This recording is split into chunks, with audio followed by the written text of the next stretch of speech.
This shop looks popular today. Butterfly Dew Cosmetics now on sale. Looks like it. Oh, Seedween's here too! Hey there, Seedween! Hello there, Traveler and Paimon. I hope you're keeping yourselves fit and healthy. You bet we are! So anyway, what are you doing here, Seedween? The Duke insists I take regular vacations in the Court of Fontaine. This one just so happened to coincide with a promotion for a new skincare product, so I came over to take a look. I like to keep up with the latest industry developments when I can, to help me with my magazine articles. Wait, you write? For a magazine? Which one? It's called Beautés en Fleur, and it's run by the Fontaine Beauty Association. I've done lots of articles about skincare for them, using the pen name Maritime Flower. Oh, wow! You're a Maritime Flower? If Paimon's not mistaken, you're one of the leading figures in the Fontaine Beauty Association! What's so weird about that? Everyone loves beauty! I really like this role. The staff at cosmetics shops are always so polite. And as long as I wear a big smile on my face, I always get the best customer service. Well, they sure don't want to make an enemy of the Maritime Flower. Obviously, it's because of Seedween's love for beauty. Still a leader of the Beauty Association? That's incredible. The truth is, I study this field because I cherish my own appearance. It has nothing to do with being beautiful or not. Oh, the words of a master beautician defy comprehension! Oh, wait, you're saying that natural beauty is the highest form of beauty, right? Not really. Actually, Melusine aesthetics are very different from human ones. We don't view humans based on their appearance. If I had to describe our approach, I'd say it's based on cuteness. Oh! Really? Yep. Still, I really value my current appearance, and in the process of taking care of it, I've ended up learning quite a lot about skincare and stuff. It turns out, my knowledge and experience is pretty popular with beauty product lovers. It came as a big surprise to me, though. Oh, Paimon gets it now. But speaking of your appearance, how come you look human anyway? Are you like only half Melusine? Ooh, wait, sorry. That was probably really offensive, wasn't it? No, I don't mind. I'm not mixed, though. I made a decision to turn myself into this form a very long time ago. If you're interested, I could tell you the story. A shape-shifting story? Oh, heck yeah, of course we're interested! Once upon a time. Long ago, humans rejected Melusines, and Melusines feared humans. There was one Melusine who became fascinated with human medicine, but no human wanted her help. And there was one girl who liked Melusines, so no humans would make friends with her. So, the Melusine became the girl's friend, and the girl became the Melusine's patient. Your checkup's all done. You're still in perfect health. Thank you, Dr. Melusine. In this game of doctor and patient, a friendship was born. Then, one day, the girl fell ill.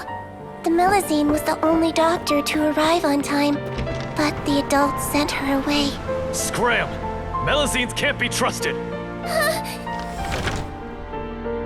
So just because I'm not human, I can't save my best friend?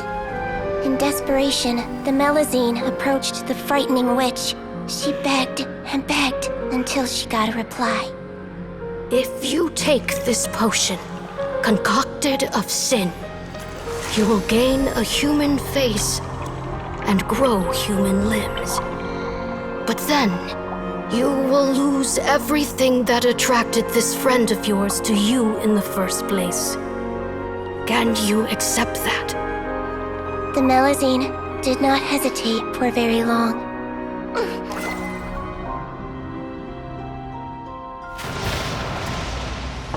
On a rainy night, a little doctor knocked on the girl's door. The doctor wore a hood and raincoat, maybe to protect her from the rain, but maybe also to hide a secret. The little doctor held the girl's hand and treated her illness, just as she had so many times before.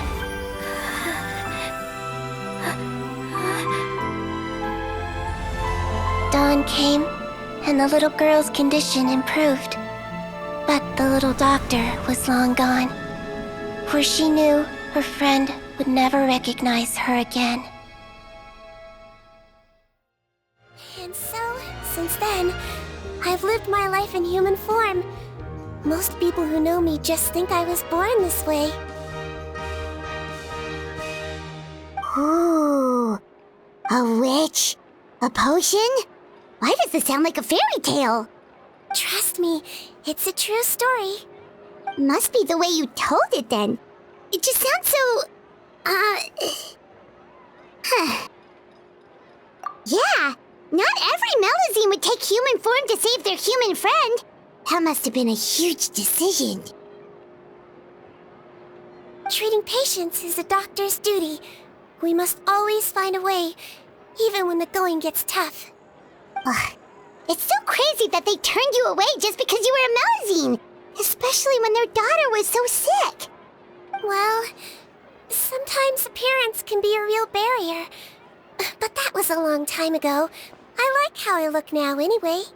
Paimon too! You're super cute this way. Attention customers! Thank you all for waiting. Now, on behalf of our skincare partner, I'm delighted to announce that our exciting new product is now officially on sale. Well, there we go. Let's have a look, shall we? Oh, Paimon, if you want to buy any skincare products, I'll be happy to give you some suggestions. Really? Personal advice right from a leader of the Fontaine Beauty Association? What an honor! Allow me to introduce our newest skin lotion, Butterfly Dew. I'm sure many of you have already read about this product's trials in the newspapers. To say that it improves skin quality is an understatement. This product gets its name from the way it transforms your skin and makes it glow anew, like a butterfly emerging from its chrysalis and spreading its wings for the first time.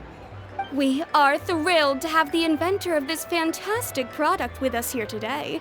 Please welcome Mr. Rawat, a researcher from the Fontaine Research Institute. Now, without further ado, I'll hand over to Mr. Rawat to tell you all about what Butterfly Dew can do for you.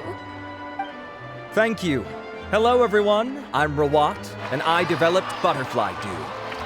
Wow, what a looker. He's a researcher? Wow, he's really challenging the stereotype. It seems that everyone is surprised by my entrance. Or should I say, my appearance. I'm well aware that researchers are generally better known for their brains than their dashing good looks. In that regard, I do believe I break the mold somewhat. Of course, appearance is a skin-deep way of defining a person. And yet one's appearance can be a very real set of shackles, holding a person back in their life. It can rob a young person of their self-confidence when applying for a job, dissuade a young lady from approaching the one she loves. Our actions are at the mercy of our appearance, and we slowly become the very person that the outside world sees us as. But what if I told you that those shackles can be broken? If our appearance prevents us from changing, then let us first change our appearance itself. Wash away moles, birthmarks, and wrinkles, and they can no longer rob us of our confidence. Replace them with luster and radiance, and we shall never again hang our heads in shame. That is why Butterfly Dew exists. Its mission is to allow us to shed our pupae, undergo a complete metamorphosis, and embrace a new life. Well, whether it actually works or not. After that speech, Paimon's already sold. Mr. Rawat, could I ask if you've used this product yourself? Of course, I tried it many times while I was testing it. You can consider me a product ambassador. Wow, then it's sure to work. Still, I don't expect to convince you just by blowing my own trumpet. So, could I get a volunteer from the audience to try it out? Oh, Paimon volunteers!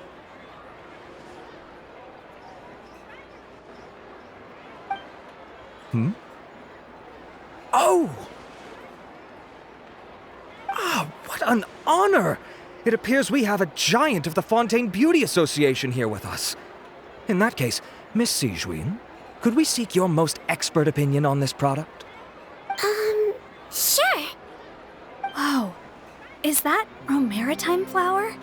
They say she's the pickiest user of skincare products in all of Fontaine. Here you go. Well, it's very kind to the skin, and the absorption rate is high. Even for Fontaine, this is a first-rate product. Wow, now that's high praise. I'll take one. Any discounts? All right. Well, all that remains for me to say is, Butterfly Dew is now on sale! Think we should buy a bottle too? Aww, really? Well, it's still good to care for your skin though, right? Paimon definitely feels kinda rough from being exposed to the elements all the time. And if you're worried about whether it's the right product for you, well, luckily for us, Sijuin's here, so we can get an expert consultation.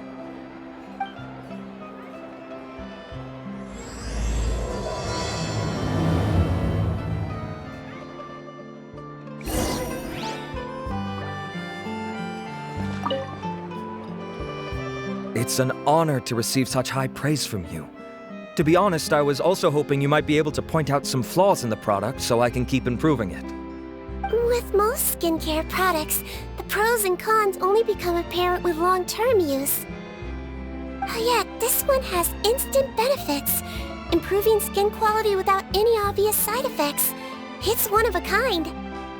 Don't worry though, I plan to keep using it, and I'll publish regular reviews in Beauté's en Fleur. You can read my thoughts there. All you need to do is subscribe.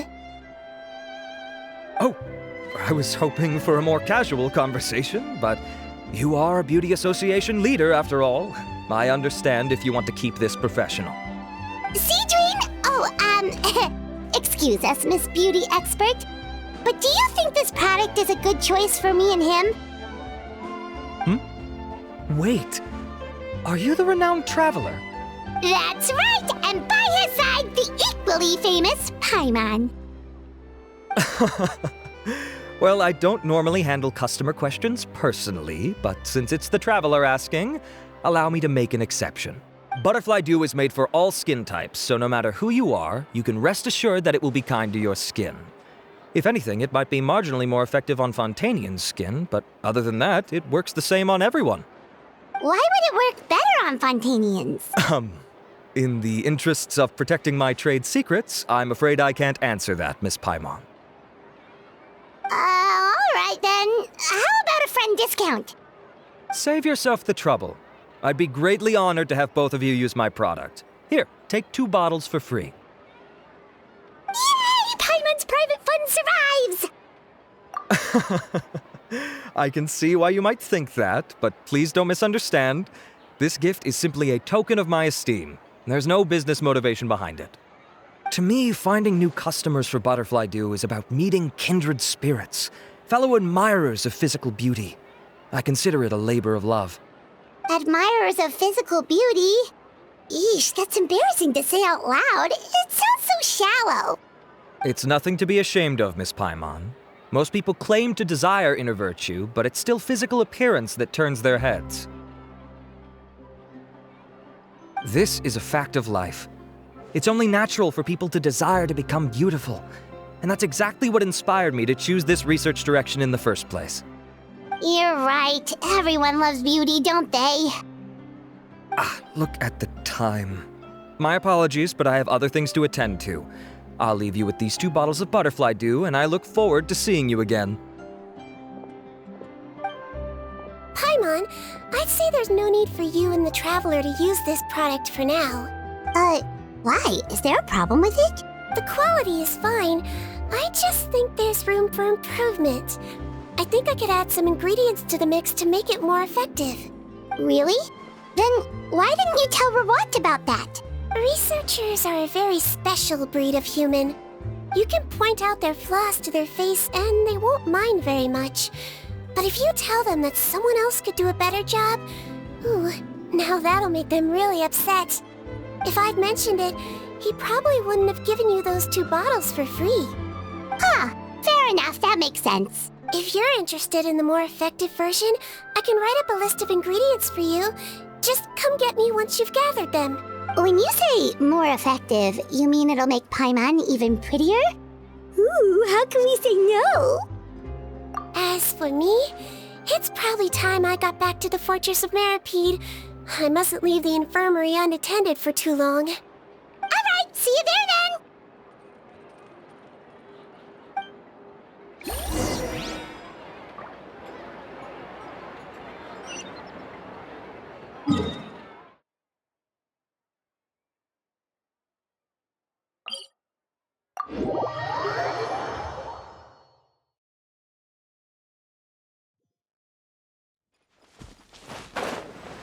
Just up ahead, Traveler. The ingredients for Siege Wing should be nearby.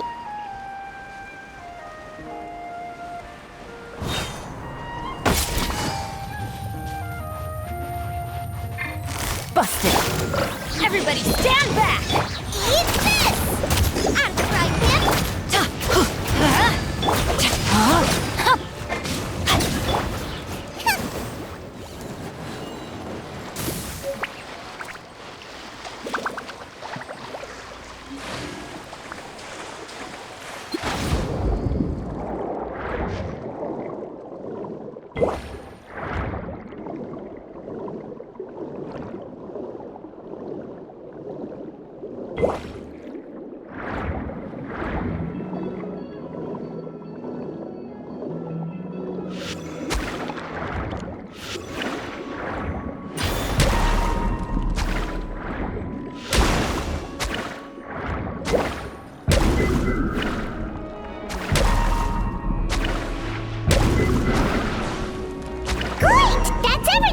Let's head to the Fortress of Meripede!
Whoa, the infirmary is packed!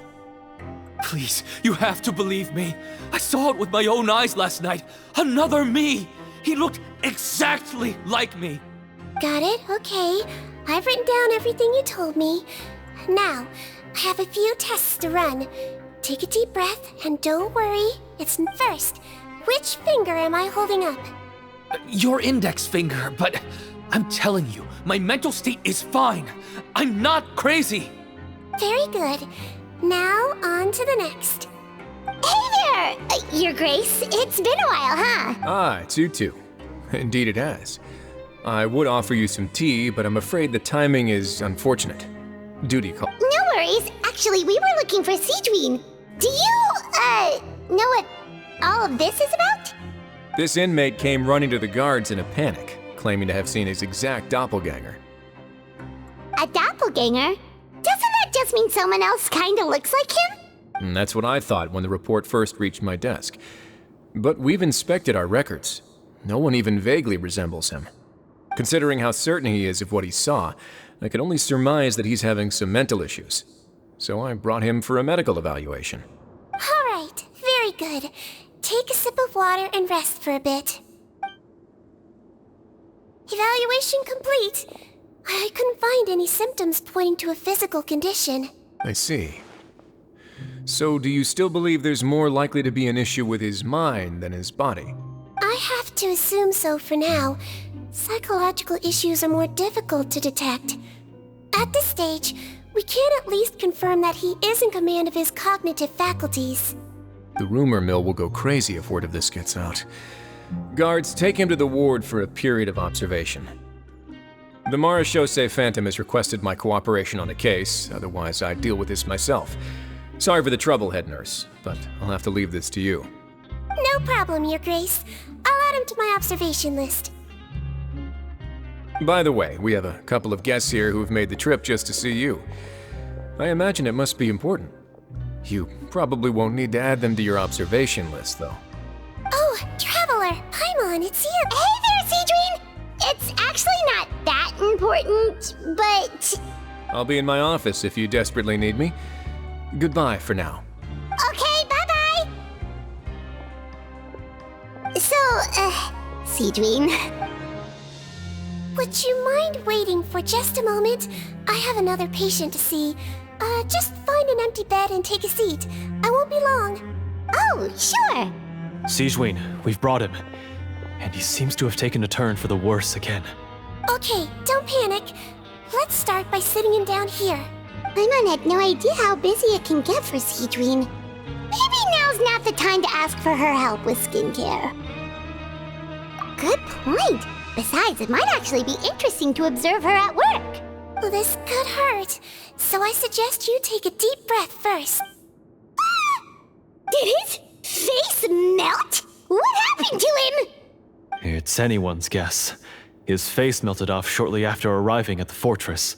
But since he's a serious offender, he can't be allowed out for medical treatment. Best we can do for now is ask the head nurse to give him something to manage the symptoms. Oh, this is gonna be awkward. We still need to bring him to the Marechaussee Phantom for questioning.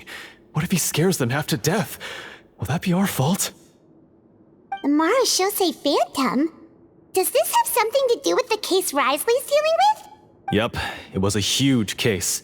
They bagged a few dozen crooks in one fell swoop. And this guy's the baddest apple of the bunch. He harmed countless people. And now, it looks like it's all finally catching up with him. You done gawking? Not yet. I need to check the severity of your ulcers to decide the right dosage. Don't worry.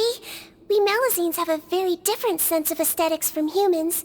To me, he just looked like a little kitty with slightly scruffy fur, but still just as cute. Don't patronize me. Do I look like a kid to you?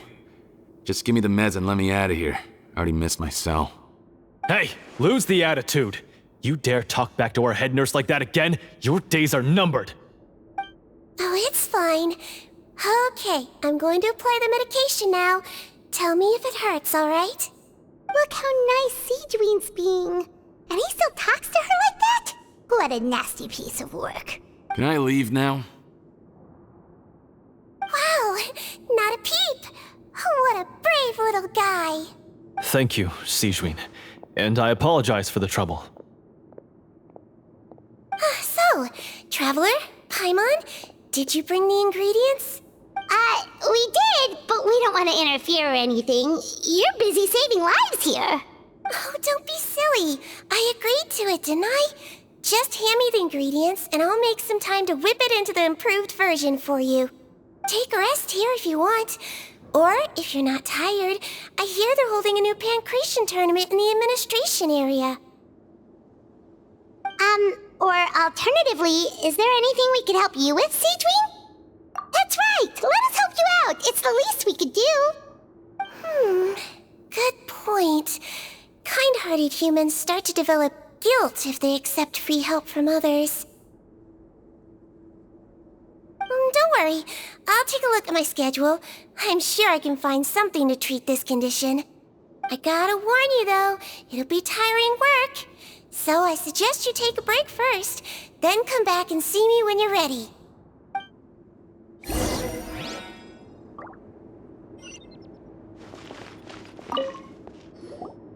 We're ready, Seedwing! What's our first mission? I found the perfect job for the traveler. First, I'd like you to lie down in this bed.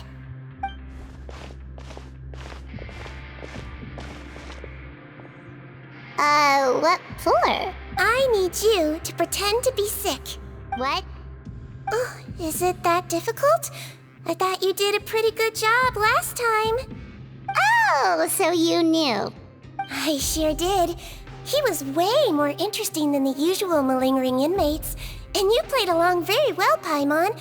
I observed you two for quite a while after that. Well, this is awkward. But why do you need us to do it again now? No time to explain. My next patient will be here any second. Oh, please, just do as I say. You can, pretend like you've got a nasty headache, and throw in some dry heaving for good measure. Okay.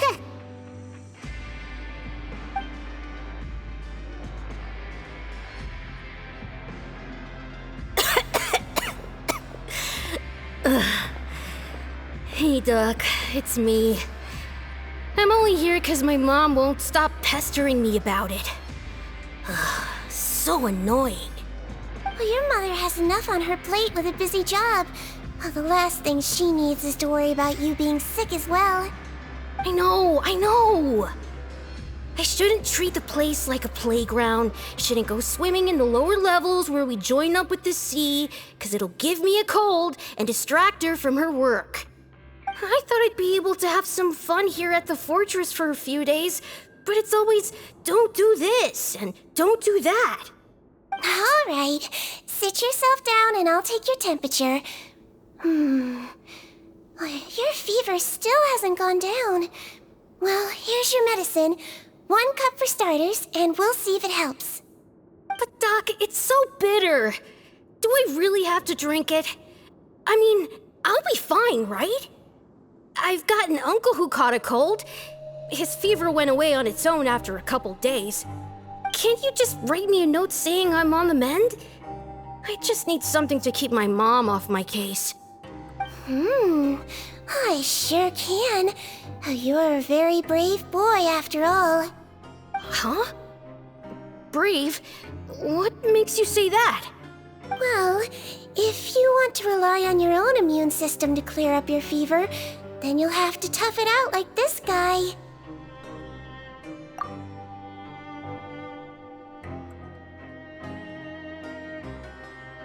Hang in there, traveler! Are you gonna puke? Paimon can get you a paper bag! Huh? As long as you're tough enough to get through the nausea and dizziness caused by the high fever, you'll be right as rain after just a few days' rest. And if I'm not tough enough? Hey! Wake up! Wake up! Put it this way. At least you'll never have to see the doctor again, right? I think maybe I'll take that medicine after all, if that's okay. Oh, of course. Here, it's still warm. It's so bitter. All done. Great job, you two. That kid really doesn't know what's good for him. His mother's a guard here. She's been working back-to-back shifts lately, But unfortunately, his father's away on a business trip right now. She had no choice but to bring her son here for the time being. He was quite happy at first. He seemed to think that the Fortress of Meropide would be all fun and games. So you made us put on that act just to scare a kid into taking his medicine? That's a pretty sneaky trick. Seems like there's a whole side to Siege we never knew about. It's a technique I learned from my teacher. Oh, you had a teacher? Was she a Melusine doctor too? She was human. She passed away a long time ago. Oh, sorry. No, it's fine. I really liked my teacher, so it's always nice when I get to talk about her with other people. She was a traveling doctor, and since she didn't have a clinic, she'd go out and visit her patients wherever they were. Dealing with the badly behaved ones was her specialty. She used to say, if you can scare the little brats into taking their medicine, you won't have to hear them wailing and screeching when their condition gets worse. She sounds like a pretty strict teacher. Strict? Well, that's not how my teacher saw it. She thought of herself as terrifying to kids. Strange way for a doctor to describe themselves.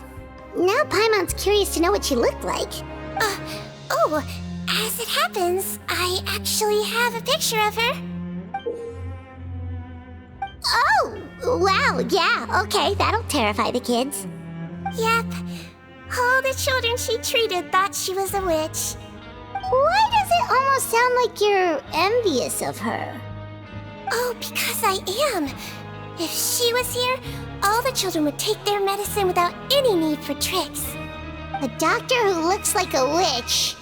True, they wouldn't dare try anything funny with her around. Oh, me, on the other hand, it's hopeless. Children aren't afraid of me at all. That's actually a good thing, you know? Oh, my next patient should be arriving now. Would you mind lending me a hand again? Sure thing! On to the next mission!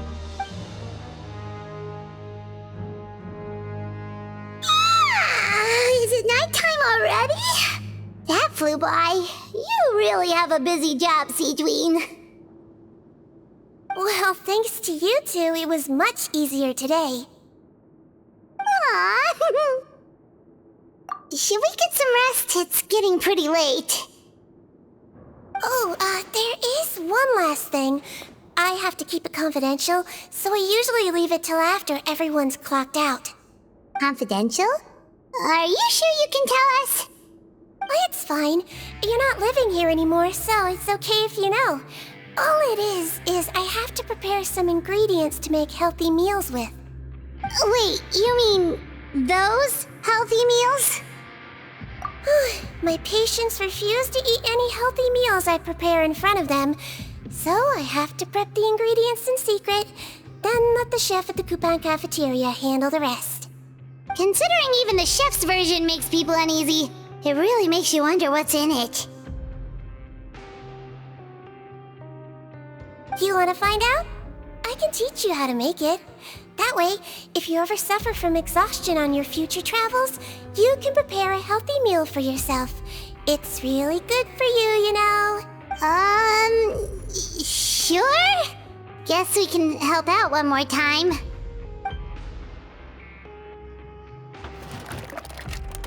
The ingredients are ready.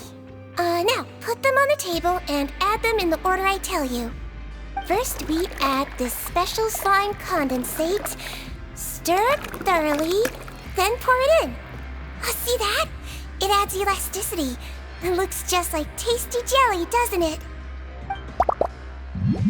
Yeah, it really does. Until you remember it's slime condensate. Next up, xenochromatic crystals. You want to crush them up into a fine powder, like powdered sugar. Wait, are those from Fontimer aberrants? Are you sure they're edible? Finally, we'll need some high-protein meat. Frogs are an excellent choice. You just need to clean their innards, and then you're left with some lovely, tender meat. Oh! Frogs. And we're done. All that's left now is to pack them into lunchboxes and hand them to Walsey. Yesterday in the production zone, I noticed an inmate who's been working for 2 days straight. That means it's a healthy meal for him tomorrow. Seedream really does have the inmate's best interests at heart.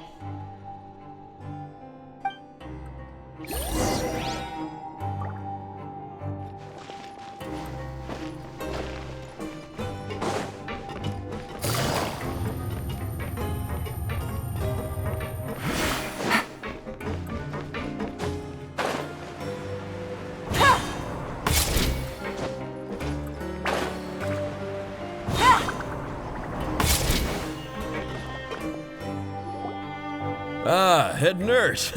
Got some extras for me? Just the one today. The serial number's on the lid. Sounds good. I'll make sure it gets delivered. Sounds like they're talking in code. Thanks for your help. Oh, it's no trouble at all. I only wish I could do more. You work so hard for all our sakes. I'd happily lose a little sleep if it meant helping you out. That won't do. If you reduce your sleeping hours any further, your health will start to suffer. All right. Nurse's orders. I'll do as I'm told. But you take care of yourself too.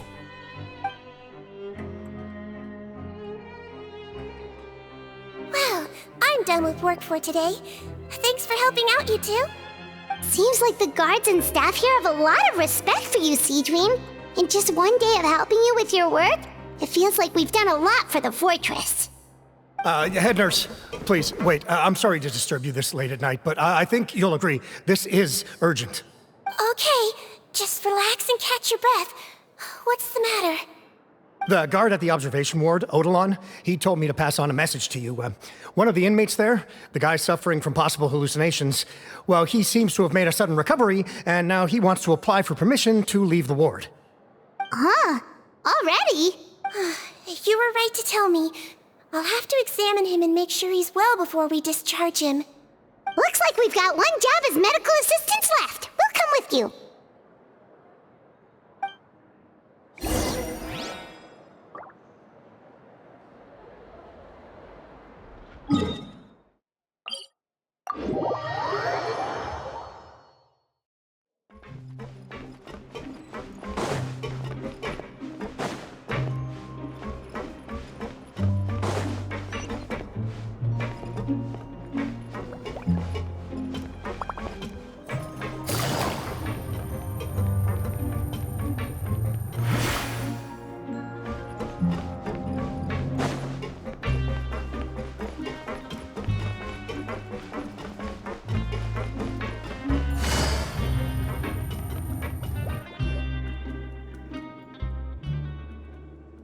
Ah, head nurse, you're finally here. I'm so sorry for all the trouble I've caused you, but I believe I've now made a full recovery. After giving it some thought, I'm sure that I was probably just seeing things. Stress-related, I imagine. I'd been working long hours, so I definitely wasn't in the best state of mind. I totally understand. Still, I have to give you an examination before I can discharge you, okay? So, take a deep breath and don't be nervous. It'll be the exact same procedure as we did this morning. We can start whenever you're ready. Again, so sorry. I was in such a state this morning, I barely recall anything. Would you mind taking me through it again? Oh, not at all. It's a lot to remember. First up, we have a little cognitive test. Just concentrate and you'll be fine. To start with, which finger am I holding up? Your pinky.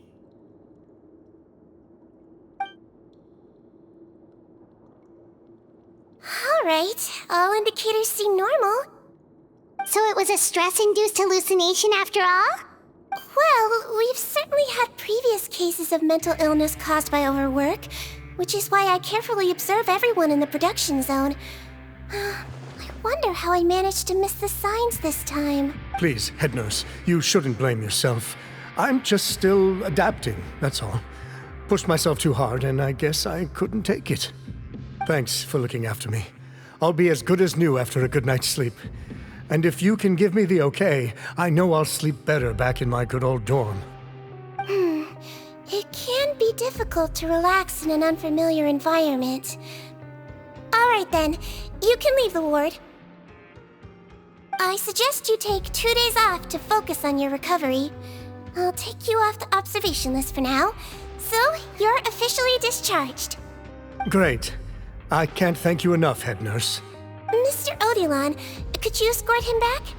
Of course. I'm on guard duty in the administrative area tonight, so nothing will go wrong.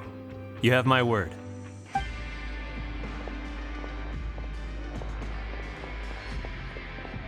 Guess you're finally done for the day now, huh? Yep. But I still haven't gotten around to making that improved lotion for you yet. Oh, no rush! Seriously, it's super late now. You should go get some rest too. Well, tomorrow it is then. Good night, Traveler. Good night, Paimon. Oh, don't you worry. We will. After a productive day of work, we're both gonna sleep like a log. Yeah, sleep tight, Seedween. See you tomorrow.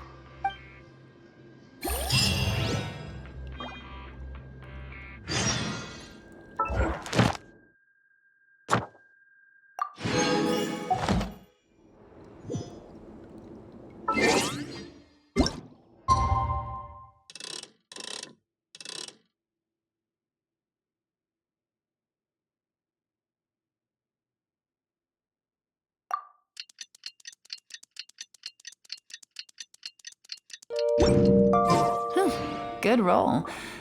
All right, maybe. Paimon really did sleep like a log. I'm feeling up to it.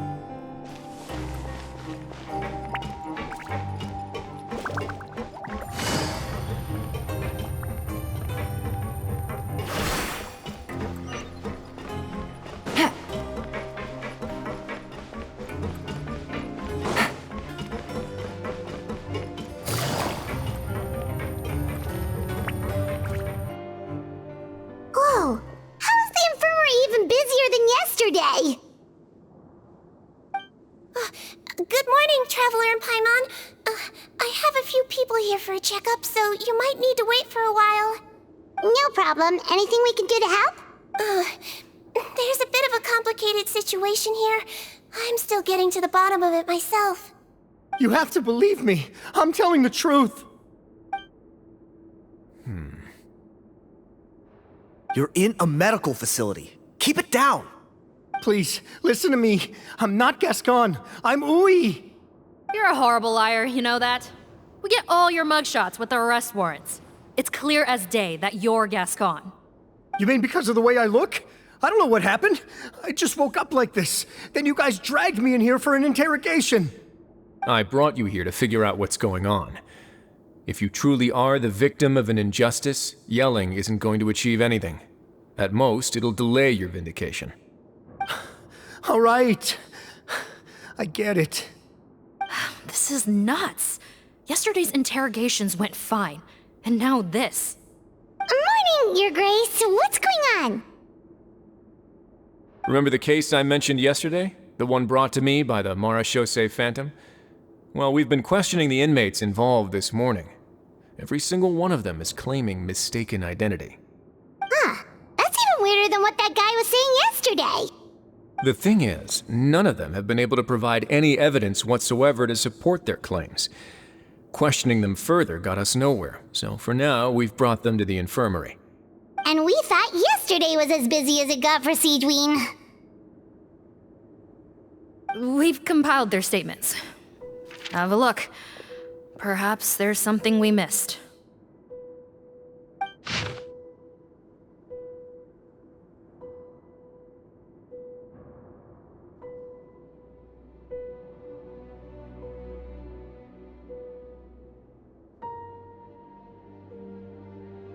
Wait. Release? Interesting. The inmates they spoke of in their statements appear to all be due for release today. I noticed that too. If that's their plan, they're underestimating us a little. Every serious offender claims that there's someone else who just so happens to be due for release today. And they're expecting us to go along with that. All the more reason to be cautious. Lumberzar, check the release list for today and make sure no one gets processed. We're gonna need an excuse, though. Just say we're out of forms, and that we're furiously printing more as we speak. I'm on it. It's conceivable that our group of serious offenders somehow found a way to switch places with inmates who are about to be released, so they can walk out right under our noses. We did consider that possibility. But I mean, just look at them. They match the warrants, period. How could there have been a switch? Only if they're dead ringers for the inmates due for release, I suppose. I gave you that name list yesterday to assist in your investigation. Did that help? Yes, the inmates' mugshots were attached to the list. The first thing I did was check for lookalikes, and I didn't find any. The only other thing that stands out to me is that their voices sound a little different today. But it's not exactly hard to put on a fake voice. Oh, really? What does our head nurse make of all of this? Give me a moment. I think I have a way to confirm whether there's been a switch. I know, it's not time to change your dressing yet, but please bear with me. Huh? Isn't that the guy from yesterday? This should be Honore. He has very severe facial ulcers, which require an operation in the hospital at the Court of Fontaine. I authorized him to leave the fortress for medical treatment under guarded escort. Yes, like I told you. I'm not Putton. I'm Honore. So there has been a swap. Well, I can see what happened in Potton's case, but how do you explain the other inmates? You're not telling me their souls switched bodies, are you? No, I believe it was their faces that got switched. The method is a bit like replacing a tooth. Take the bad tooth out, put a false one in. And actually, I think I can prove it to you. Traveler, Paimon, do you remember Eric from the other day? Yeah, sure do. Then you can be my witnesses. To start with, please fetch the inmate who claims to be Eric.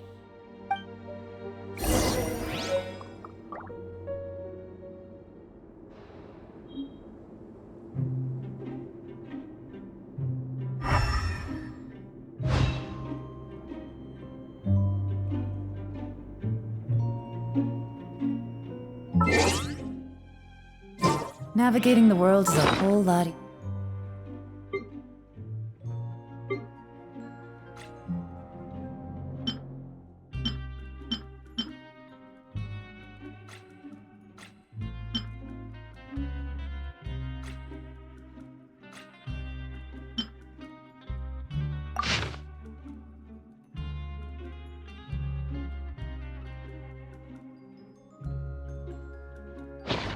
Easier with a few different identities to choose from.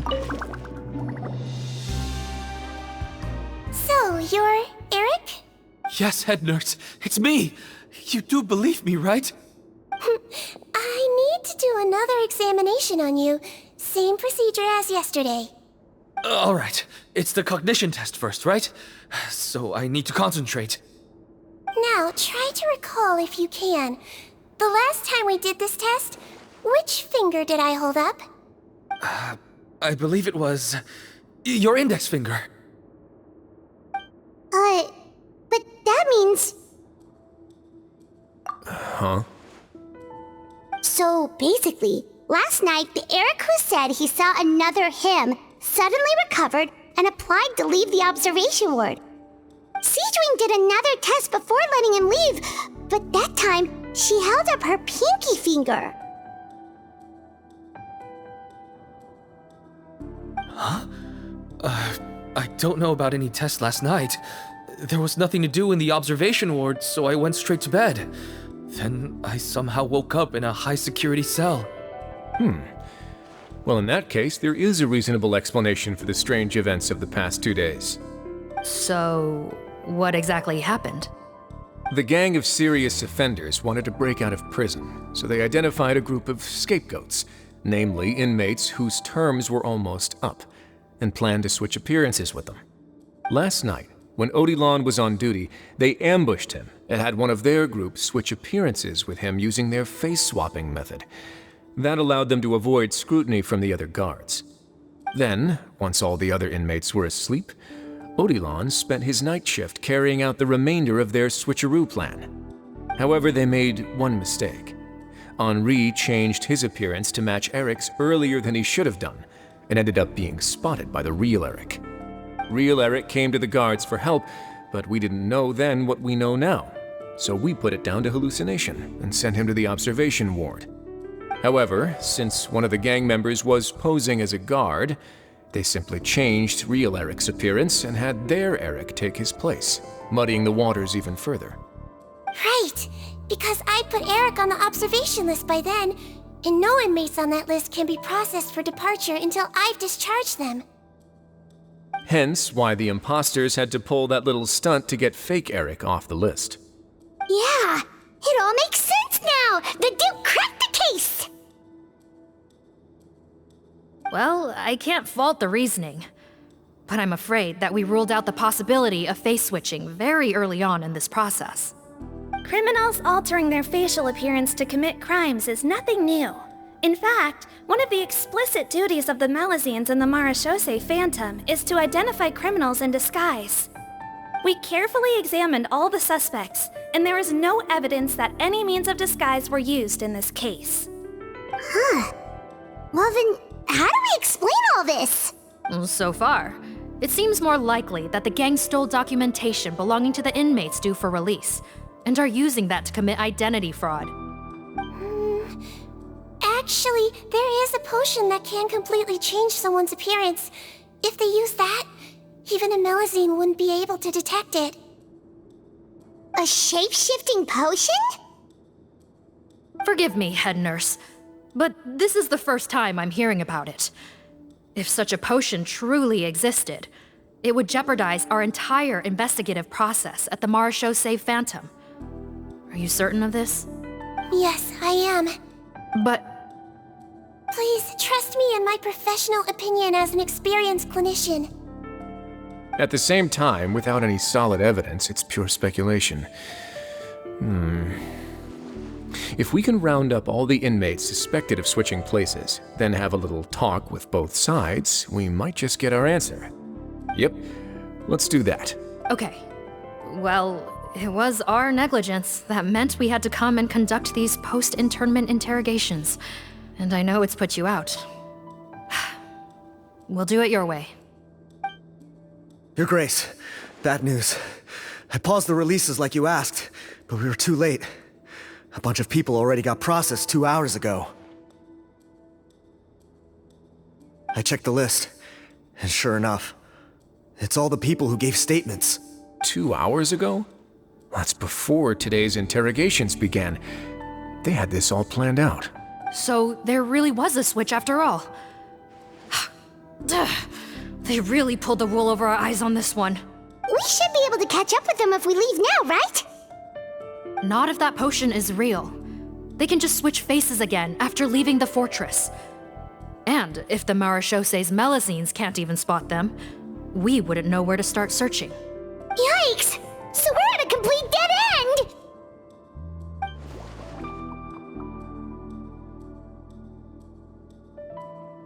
Well, technically there is one more lead we could follow up on. We were only able to arrest this gang thanks to the help of a researcher from the Fontaine Research Institute. I believe his name is Rawat. Oh? Rawat? Isn't that the handsome guy we met at that skincare promotion? Handsome? Maybe from a human point of view. I just remember that he specialized in potions. One of the crimes this gang is charged with is the manufacture and sale of illicit drugs. According to Mr. Rawat, they appear to have stolen technology he developed through his research and used it in their operation. At first, he thought it was a typical case of intellectual property infringement, and he tried to negotiate with them. But once he discovered their criminal operation, he reported them to the authorities. Thanks to his report, we were able to swoop in and arrest them all in one go. What a hero! Bet that took courage on his part. No doubt. This is worth following up on. As the one who snitched on them, it's highly likely that Rawat will be targeted by the escapees.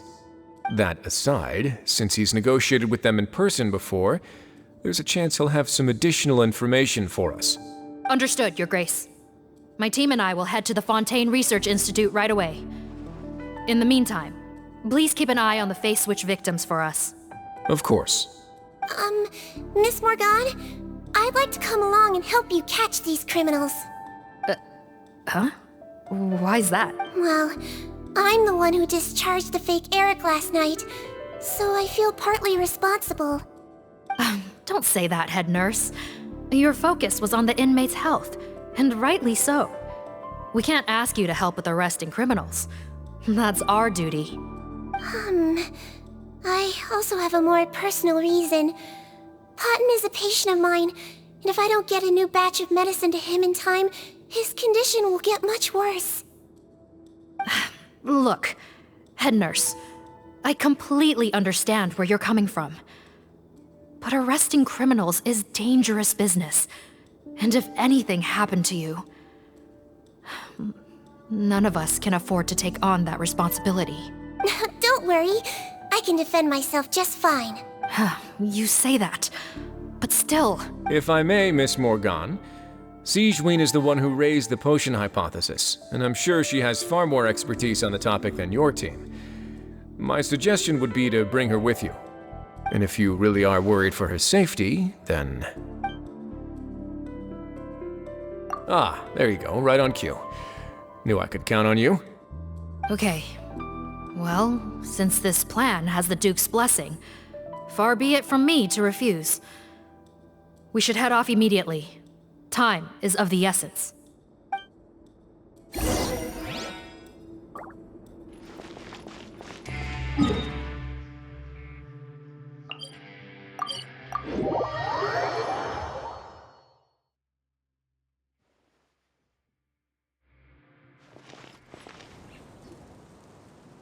Greetings. Sorry to impose, but I'm afraid we're here on urgent business, and we're gonna need you to cooperate. The Marsha's a phantom. Let me guess, you're investigating some more illegal research? Not this time, no. We're looking for a researcher. Do you know where we might find Mr. Rawat? Rawat. Oh yeah, Mr. Handsome, right? He actually doesn't work on site here very often. There's a handful of researchers in the nearby area who know him pretty well, though. You can see what they know. Just a handful? Paimon figured he'd be the most popular guy around. Well, I guess you could say he's popular, at least on a superficial level. He's blessed with good looks, so he tends to make a good first impression on people. But in all his time here at the Fontaine Research Institute, I don't think he's ever had a single deep conversation about his research with his peers. That's no way to make real friends around here.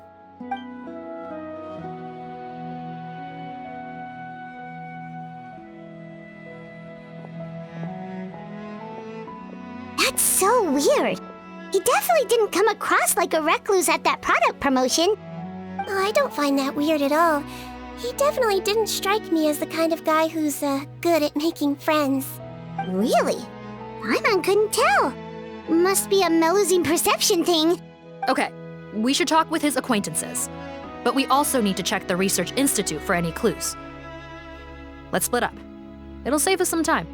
Sure thing. We'll go ask around among the other researchers with Siegeween. Paimon's suddenly kinda curious to know what everyone really thinks of him.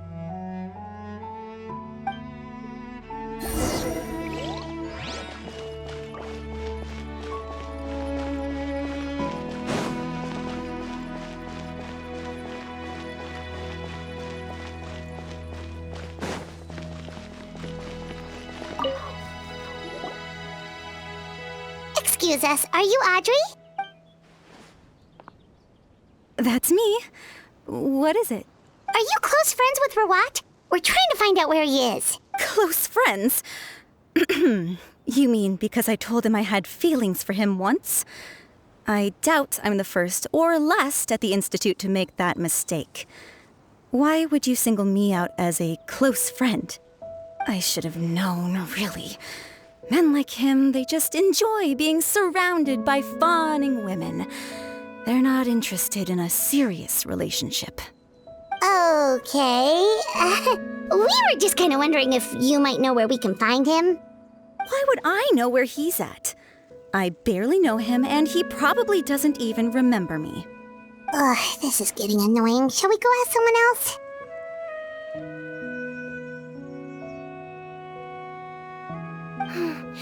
I think she knows Rawat better than she cares to admit. If we leave now, it might be a wasted opportunity. Maybe, but we're not going to get much out of her while she's in this state, are we? She's displaying symptoms common among people in love, if that's what you mean. But I know a cure. It's curable? Oh, we're still no closer to finding Mr. Rawat. Oh, by this point, he could be in grave danger.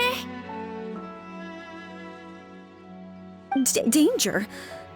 Wait, why are you looking for him again? Oh, that's right, yeah! The Marechaussee Phantom said that he's been targeted by some pretty bad people. We need to make sure he's safe. What? How has this happened? He seemed fine when I last saw him, and that was only a couple of days ago. Just happened to run into him, of course. Oh, I see. Well, do you have any thoughts on where he might be right now? Okay, but this is purely out of concern for his safety. If he's not at the Institute, he might be at his mother's place. I heard she raised him alone, that they had it pretty tough financially, and these days she's housebound due to illness. He makes regular trips back home to check on her. Oh, okay. Do you know the address? Nope, sorry. I only found out the thing about his mother because it came up in conversation once. I was just trying to find out more about him, so I could get to know him better. When I told him I had a crush on him, I offered to help him take care of his mother. And yeah, maybe that was a stupid idea, but did he really have to yell at me for it? It's like, fine, I can take no for an answer, but what's with the temper tantrum? Unbelievable. These guys only want to show you their charming, well-groomed exterior. They can't stand it when a few home truths shine through. Looks like her love syndrome is flaring up again. We need to find out Mr. Rawat's mother's address. Let's check with the Marechaussee officers when we regroup. Cool, sounds like a plan.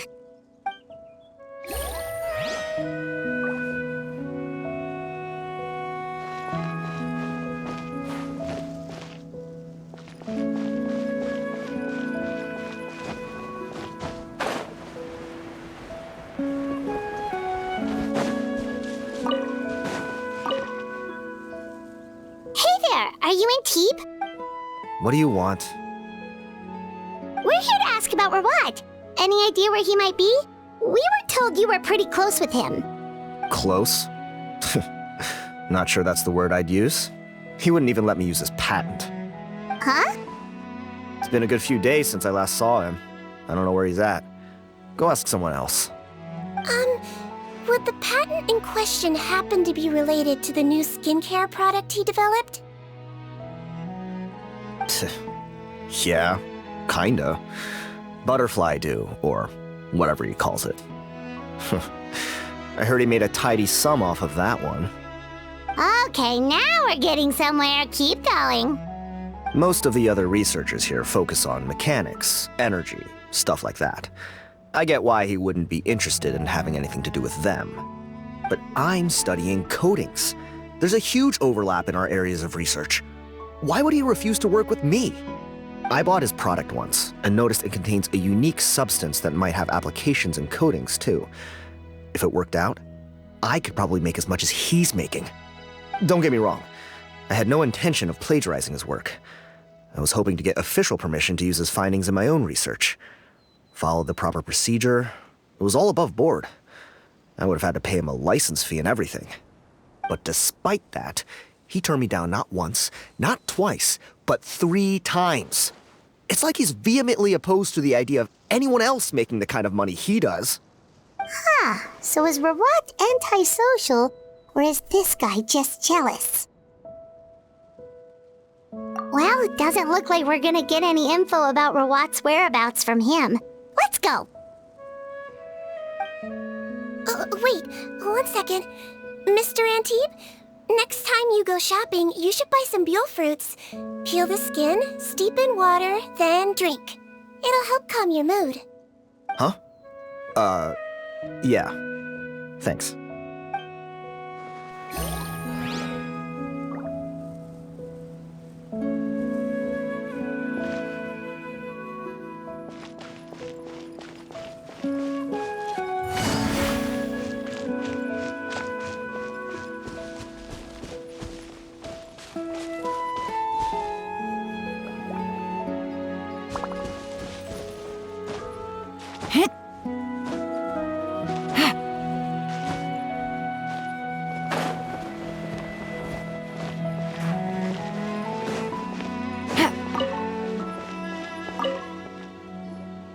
Sorry to bother you, sir, but are you Bertram? Who's asking? Just some concerned citizens helping out the Marechaussee Phantom with an investigation. We'd like to ask you about Rawat's whereabouts, if that's okay. We're told the two of you are pretty close. Not anymore, we're not. Turns out we don't see eye to eye. Oh yeah? What happened? The thing about us researchers is, most of us do what we do for some sort of higher purpose. But not Rawat. All he cared about was how to commercialize his findings. He won't even let you work with him unless you sign a confidentiality agreement first.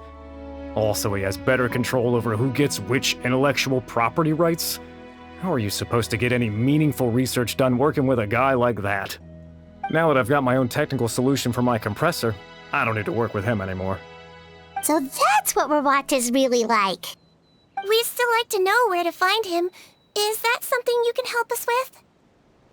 Wait, Yeah, I know you. You're the head nurse at the Fortress of Meripede. Alright, then I'm happy to help you if I can. I respect the work you do. Medicine serves the highest purpose of all the sciences.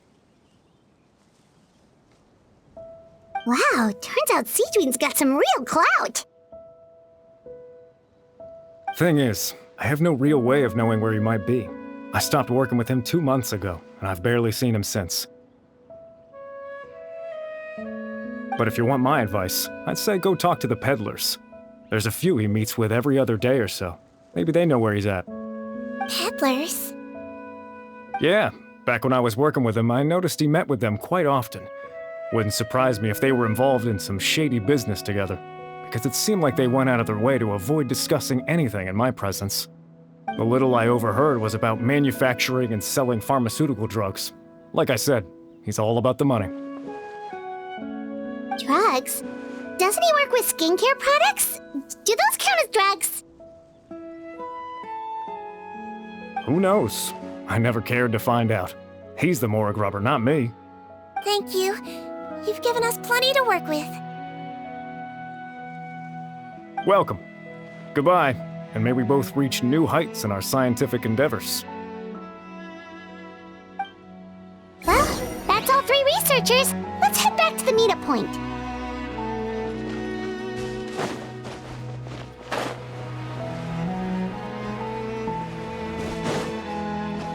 Take it easy.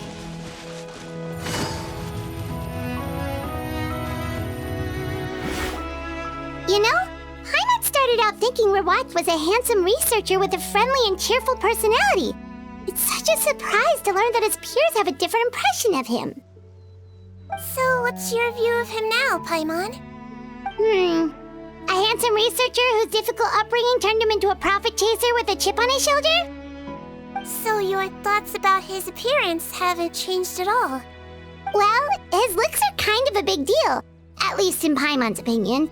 How does such a handsome guy end up being so antisocial? Even with his difficult family background, it just doesn't make any sense. You can't judge a person solely based on their appearance. Head nurse. Traveler. I assume you've spoken with the researchers. What did you find out?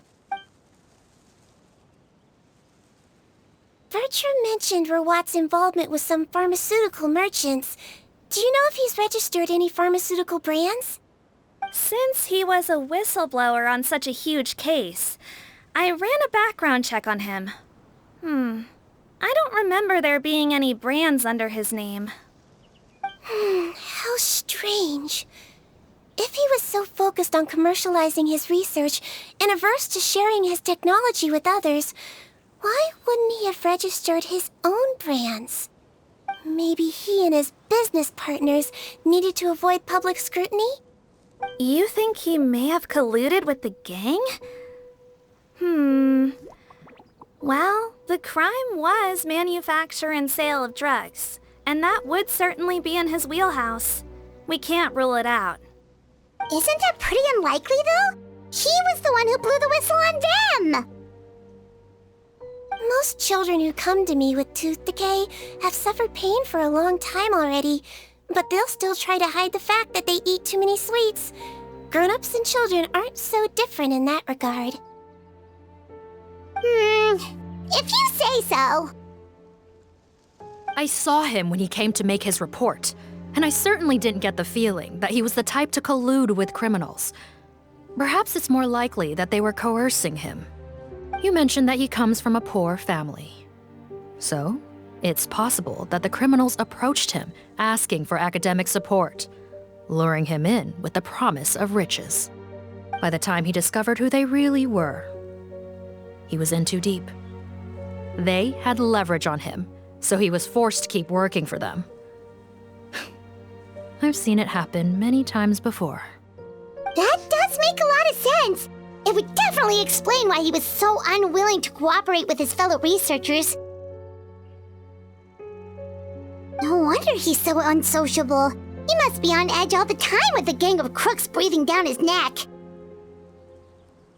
In that case, the situation could be worse than we thought. If Rawat was working with the escaped inmates, they're sure to know more about his whereabouts than us. Oh, there's a good chance they'll get to him before we do. Based on the information we've gathered so far, he was last seen 2 days ago. If no one's seen him since, maybe we're too late. 2 days ago? So he went missing right after that product promotion. That was the same day he reported the criminals, too. Not a good sign. Don't worry, everyone. I believe we still have a chance. Since he disappeared right after blowing the whistle, it's likely that he's gone into hiding. Yeah, he must have been worried that they'd come for him. All the more reason to find him as soon as possible. The only lead we have at the moment is his mother's house, which you mentioned earlier. Seath, think you can find the place? Yep. When you register a brand, the Court of Fontaine requires you to provide a legal address. The one Rawat wrote down was in the outskirts of the city. That should be the place. Okay, then there's no time to lose. Let's move.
Right. This should be the house. I'm pretty sure this was the address. Okay. I'll knock.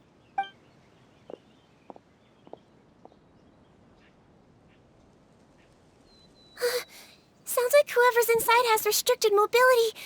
Oh, it seems serious. Oh, what's the fastest way to get this door open? Break the door down? No, I'll handle it. Let the expert deal with it. There'll be a mountain of paperwork if we damage a citizen's property.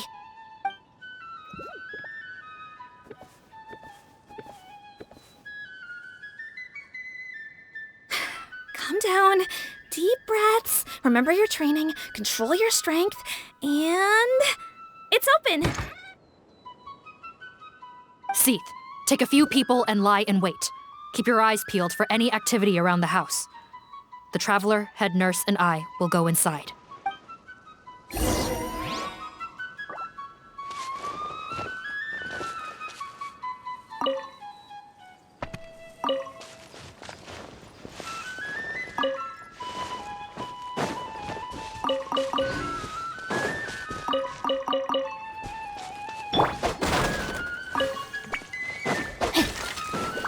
Time to act.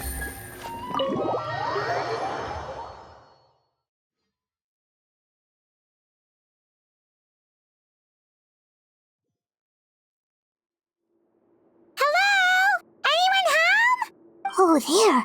On the bed, there's an old lady. That's gotta be Rawat's mother, right? She doesn't look like she's in any state to be answering our questions, though. We could try, but she is very ill. We mustn't force it. Well, doesn't look like Rawat's here. She's the only one we can talk to. Yep. Allow me. Hello, ma'am. Might I ask if you're Rawat's mother? We are trying to locate him.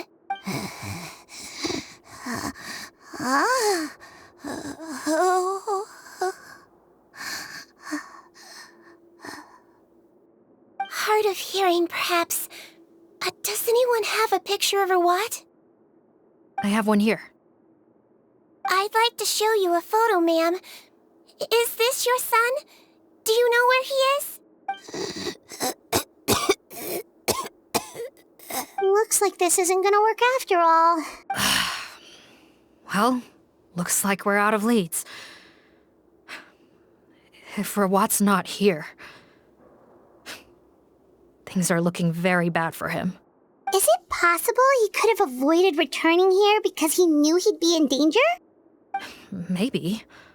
But if so, where do we look next? Maybe we should take another look at the Institute. Guess so. I suggest we all return there now. We found a good amount of useful information the first time, but perhaps there's something we missed. This is our last hope. Sorry, officer, but could I stay here for a while? This patient requires some care. Of course. Traveler, stay with the head nurse. You're technically here as her assistant after all. Also, I'd like some Marechaussee members to stay as well, and keep an eye on the area. Why's that? If Rawat knows how serious his mother's condition is, he will return. Got it. Okay, I'll tell the squad members in hiding to stay put and keep a look. Thanks for helping me out yet again, Traveler and Paimon. No problem. But when you say her condition is serious, do you mean... Yes. She's barely clinging on to life. Oh. Let me take care of a few things first. Could you pass me the towel over there? Yeah, of course.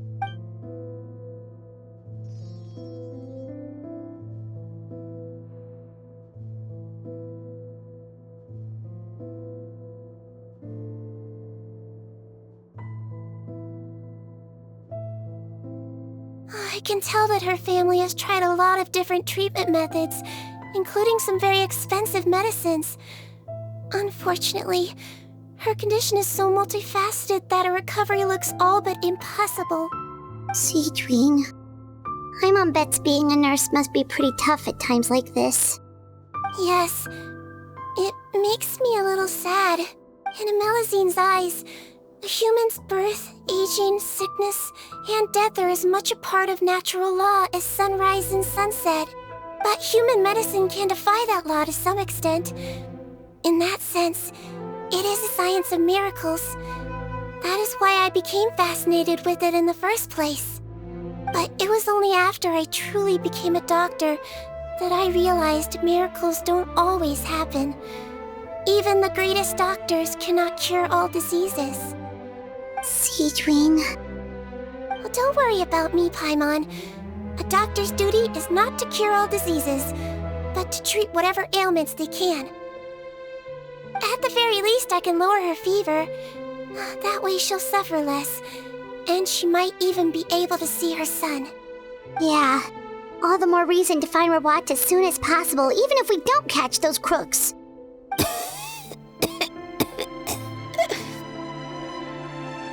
Oh, her fever is getting worse. Could I get some hot water? Sure, we're on the case.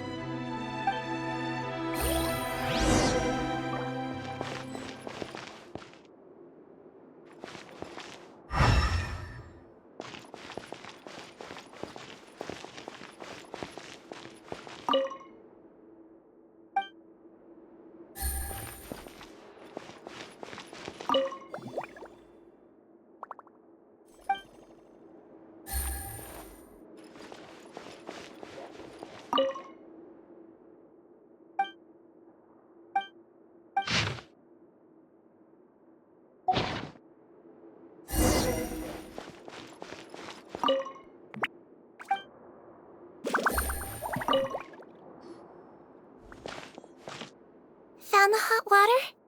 Sure did. And look what else we found. Judging by this journal, it seems like Rawat has a private lab. There's a good chance he could be there right now. We gotta go tell Officer Morgan right away. Oh, that's great news. But hold on just a moment. The wet towel is ready. I'm giving you another injection. Are you feeling better now?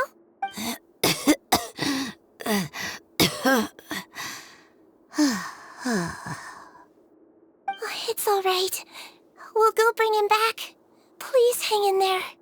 Thank you.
Take it easy.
Easy money.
Take it easy.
A chest full of valuables and a trove of potential clues.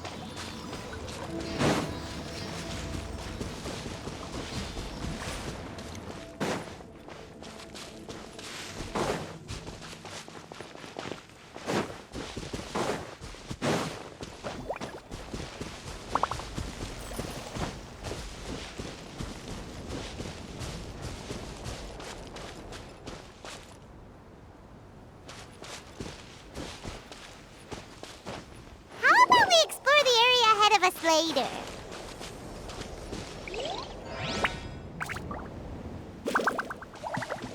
How about we explore the area ahead of us later?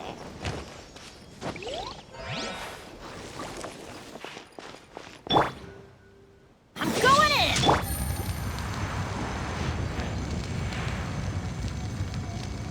in! No, my sword!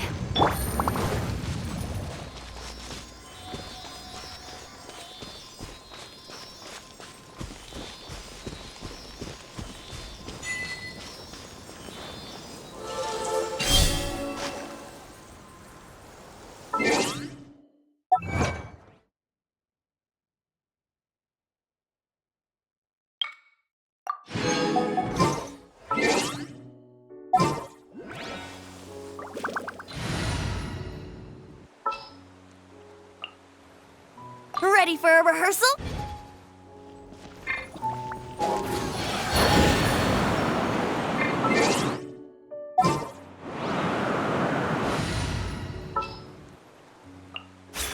Let's go get ourselves...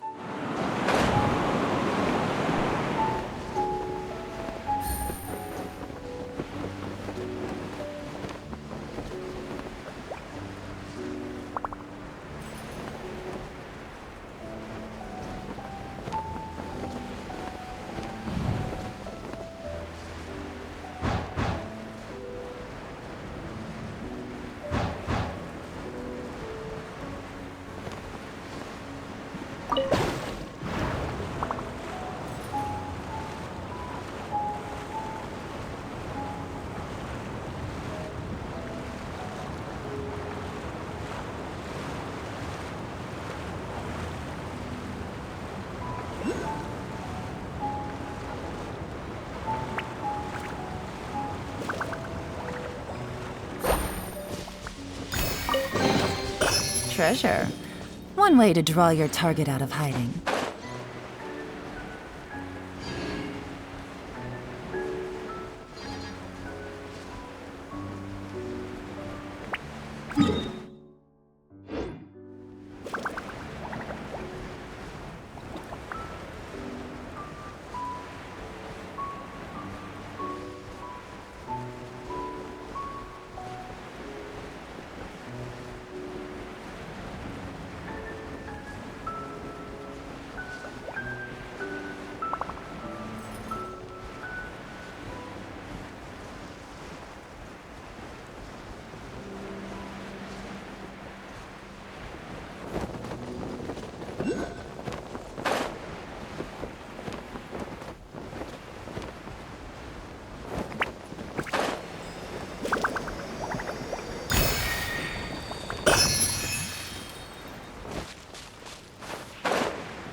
Witness the power of... Things are about to get dicey.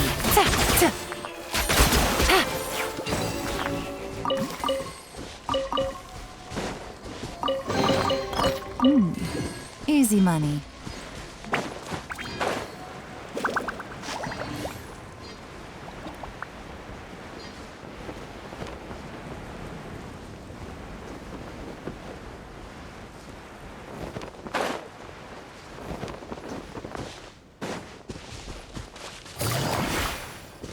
Teamwork is dreamwork!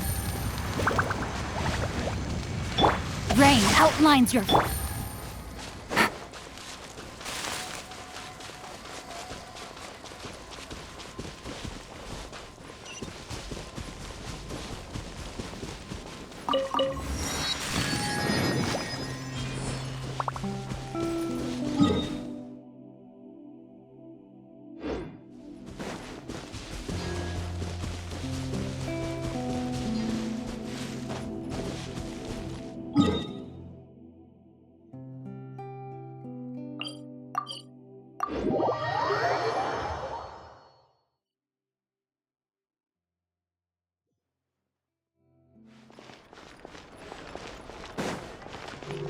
Add Astro. Thank you for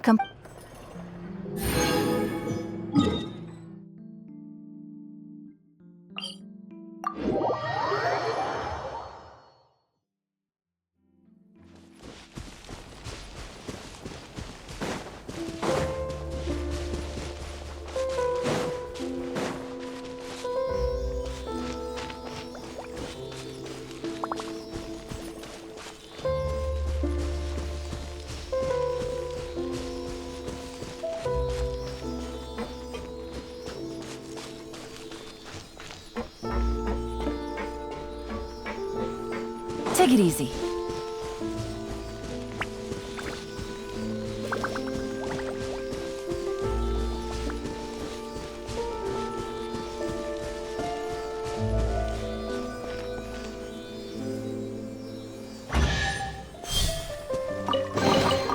Treasure. One way to draw your target out of hiding.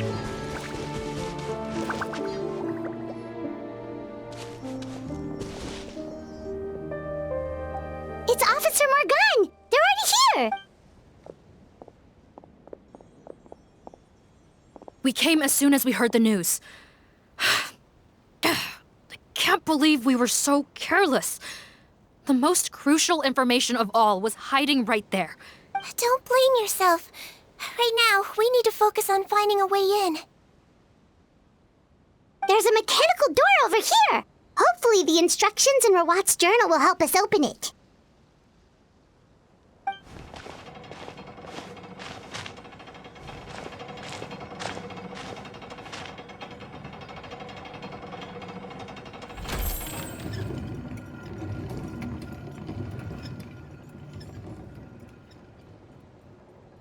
It's open. Let's go in.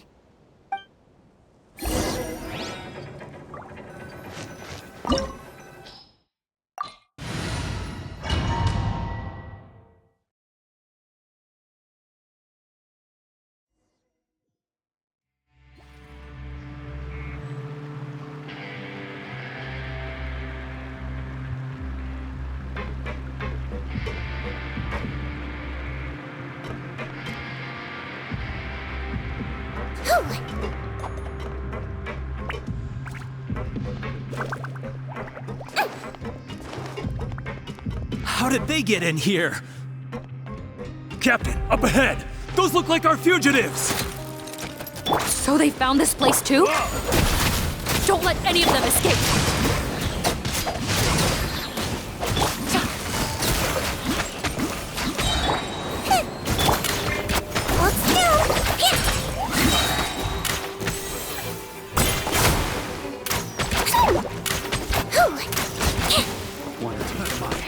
Test subject. Don't be nervous! Just relax! Picked the wrong test subject. Adventure time!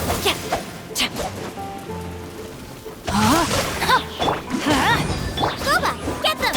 Gotcha! Picked The wrong test subject.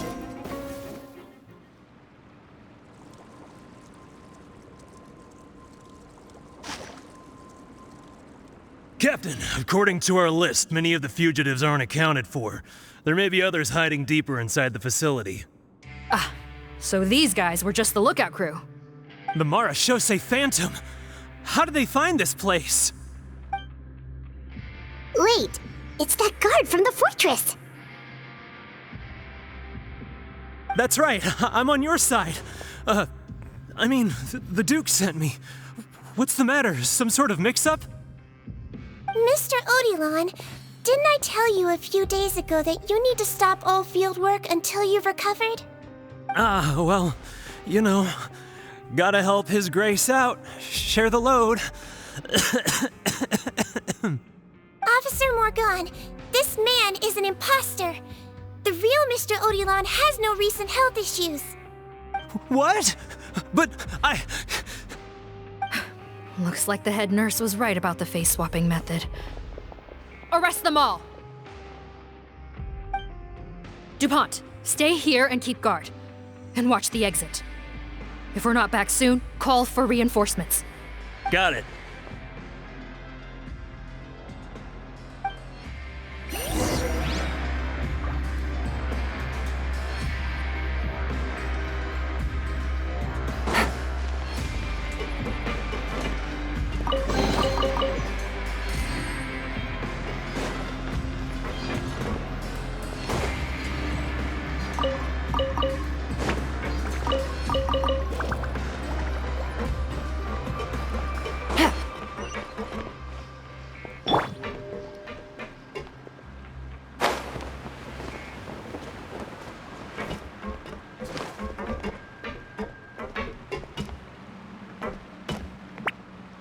Don't slip and fall!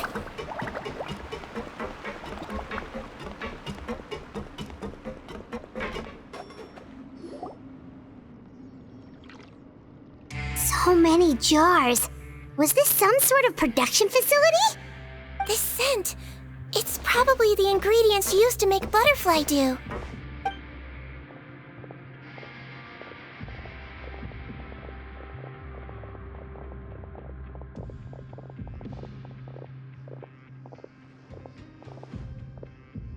How come they're all empty?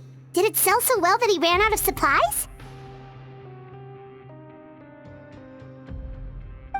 How strange.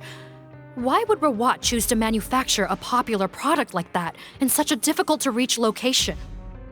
Given our suspicion that he may have been coerced into the illegal drug trade, I would have thought that any production facility we find here would be used for illicit purposes. Perhaps butterfly dew is itself an illegal drug. Do you have any evidence for that claim? No, just a guess. We need to find Rawat as soon as possible. He has all the answers we need. Understood. Well, let's not linger here. Let's go. Come on.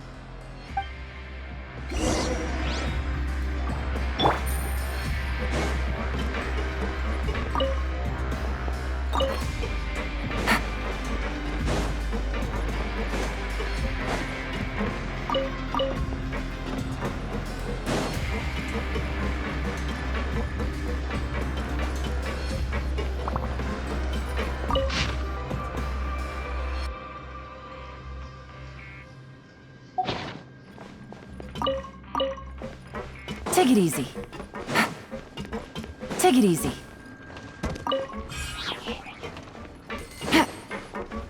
Take it easy.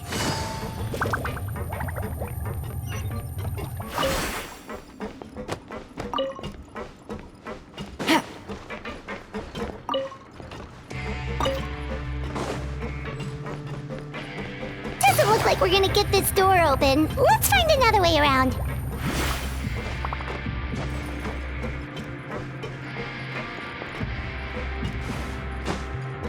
This one's closed too.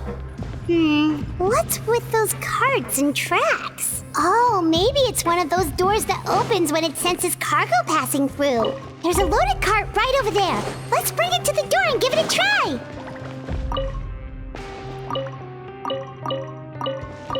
Take it easy.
Busted!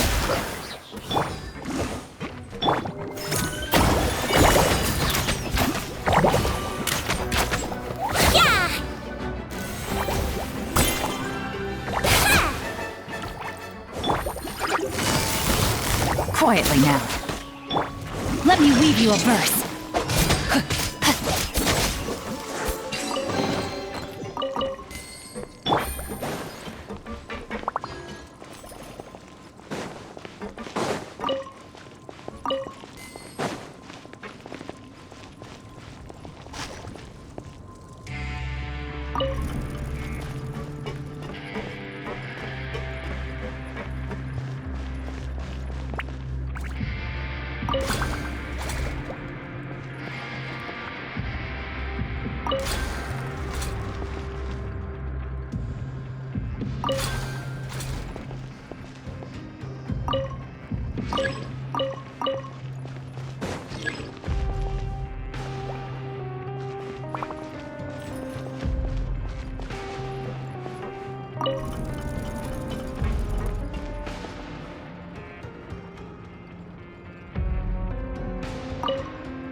Take it easy.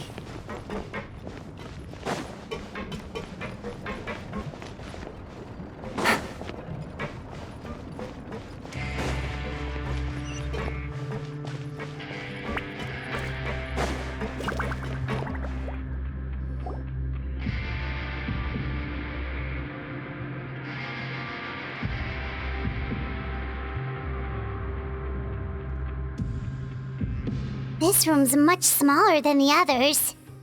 Judging by the implements on the table, this looks like a potion-making lab. Head nurse! Over here.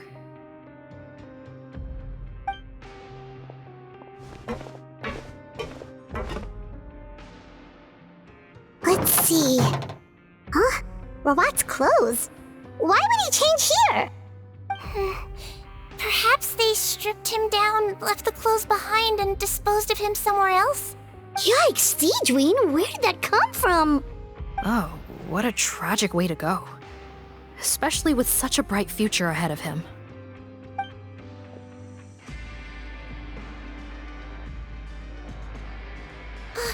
There's a path leading further on, Officer Morgan. Let's keep up the pace.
There's a whole bunch of people in there.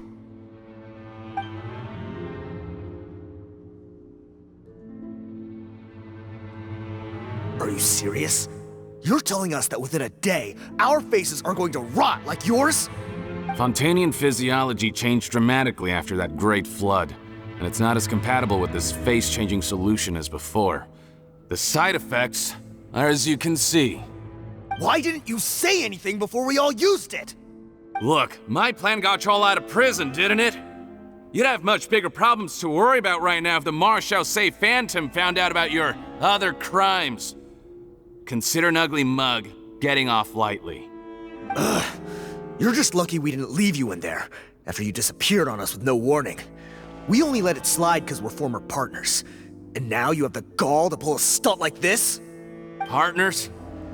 Make no mistake, each of us is only looking out for himself. If you place too much trust in others, well, I'm afraid that's your problem. You hid things from me too. Remember how you each had a spare potion? You kept quiet about it until we planned the prison break? Oh, and you didn't have a secret spare? Then do you want to explain how you melted your face off before all this? Guys, that's enough. Calm down. It is what it is. Arguing won't change anything. What's the plan, Parton? I'm assuming you brought us here for a reason? There is no plan. We followed him here on the promise of more juice, but it turns out there ain't a drop here. Besides, what does it matter now anyway? He already said, even if we did get our hands on more of that stuff, switching faces again solves nothing. They're still gonna meld off eventually. I said enough arguing! Parton, tell us the plan. The most practical solution is to continue using the potion. Keep switching to a new face before the ulcers can start forming. Are you kidding me? This stuff was hard enough to get a hold of even when we had a supply. Now you're asking us to use it like skin lotion after the flood all but wiped the supply out? Well, there is another option. But you'll have to make a deal with me first. Okay, now we're talking. What's the deal? I have a document I took from that researcher that details how to make a replacement. Just give me one bottle of the undiluted fluid, and I'll get to work. What's the problem? I thought you always kept reserves. Or do you really just have one spare bottle each? What do you think? That we were shipping them into the fortress of Meripede by the basket load? Well then, say hello to never showing your marred faces in public again. Ugh, I've heard enough! Get him! Let's see if that document even exists! Freeze! Marshal Say Phantom! What? Who let them in? Officer Morgan, before anything else, please find out Rawat's status. Rawat? I don't see him. Hand over the hostage now, if you want any chance of avoiding an extension to your sentences. Spare us your condescending attempts to coax us back to our cells. You think we're looking to negotiate? Rawat is dead. Parton? Arrest them all! Don't let anyone get away!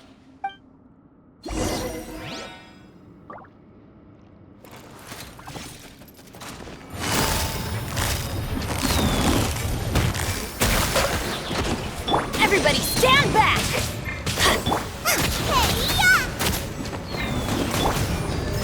Floaty, floaty!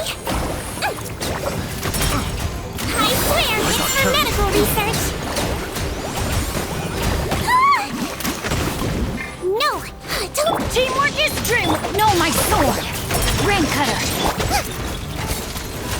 You're toast! Wibbly wobbly! You might feel a little prick!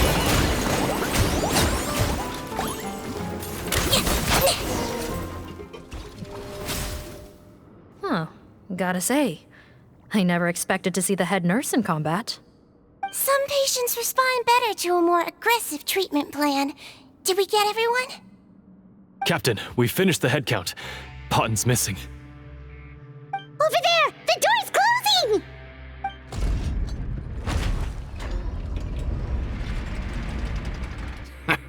One group trying to arrest me, another trying to hunt me down.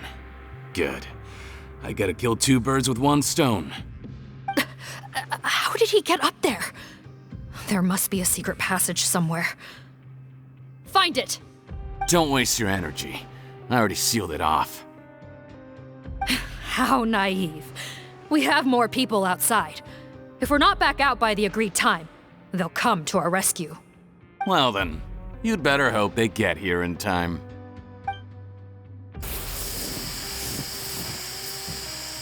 There's some kind of gas leaking from the pipes. Be careful, it's poisonous. This is our distribution center, where we store the product derived from our source solution. We had to use special fire prevention methods to prevent contamination. The pipe network here was designed to emit a gas for firefighting. One little modification later, and it makes an efficient death trap. Why would you do this? Your partners are here too. Oh, please. If they can't supply what I need, they're of no further use to me. Besides, I can't have him exposing my potential whereabouts. He's a maniac! Come on, we gotta find a way to open that door! Go ahead, struggle in vain. Once the last of you croaks, no one will ever find me again. So long! Are you sure you're ready to leave, Potton? You haven't changed your dressing today. You can't cure my face, just give up. And what if I could? Nice try. You're just trying to stall me. Don't you worry about me. I'll find a way to cure my face once I get out of here. Oh, I doubt it. After all, Fontanians can no longer dissolve in primordial seawater. What the... How did you...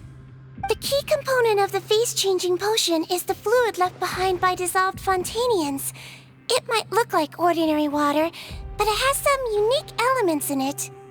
Before the flood, all Fontanians were oceanids, physiologically speaking. A potion made from that fluid could dissolve and reconstruct the face of a Fontanian in much the same way as hydroidolins change form. Theoretically, it could give someone any appearance they wished. But since the flood, Fontanians have become true humans. They can no longer provide the source material for this potion, nor reap its benefits. Are you saying this potion is made from Fontanians dissolved with primordial seawater?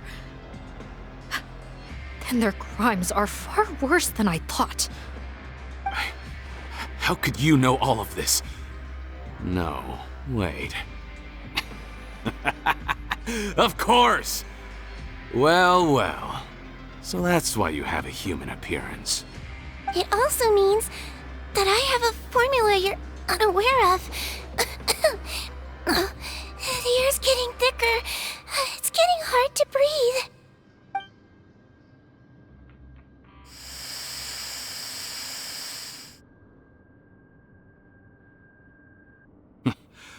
I might get to make a deal today after all. Alright, keep talking. How do you intend to give me the formula? Oh, it's not a formula, but a finished product. I have a bottle of it right here. What? When I tried Rawat's skincare product, I noticed it had a certain special component in it. So I had my friends gather some other ingredients for me, and sure enough, a little experimenting later, I'd produced the potion. I'm guessing his skincare lotion contains the fruits of your joint research? Huh. Impressive guesswork. Yeah, we were his supplier for some of the raw ingredients. But it only contains a tiny amount of the active ingredient. The effect is minuscule compared to the undiluted fluid. Well, I found a way to reverse the dilution process, giving the skincare lotion a similar effect to the fluid it is derived from. That's impossible. If I tell you some of the ingredients, I think you can figure it out.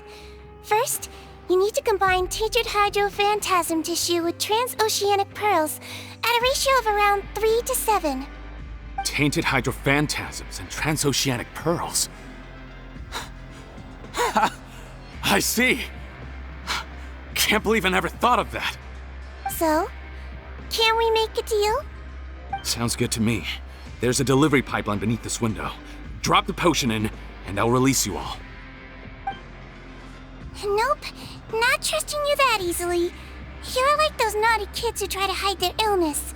Open the sluice gate first, then I'll hand you the potion. Even if you're not bluffing, your potion won't cure my face permanently. You really think you have any leverage here? I'm not closing the valve this time. Clock's ticking. Fine, then I'll just stand here with the potion in my hand. And when I faint from the poison, I'll drop it and it'll be destroyed. No.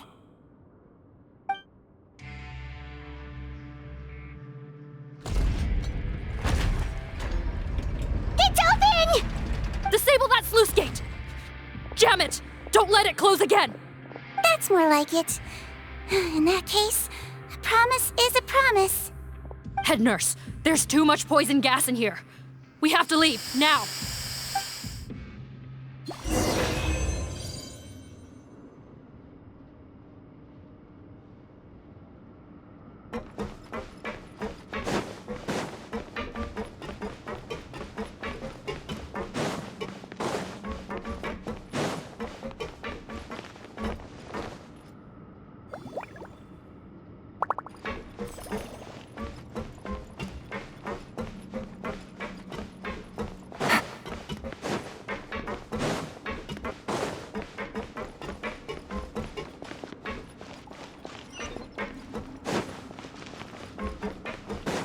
Take it easy.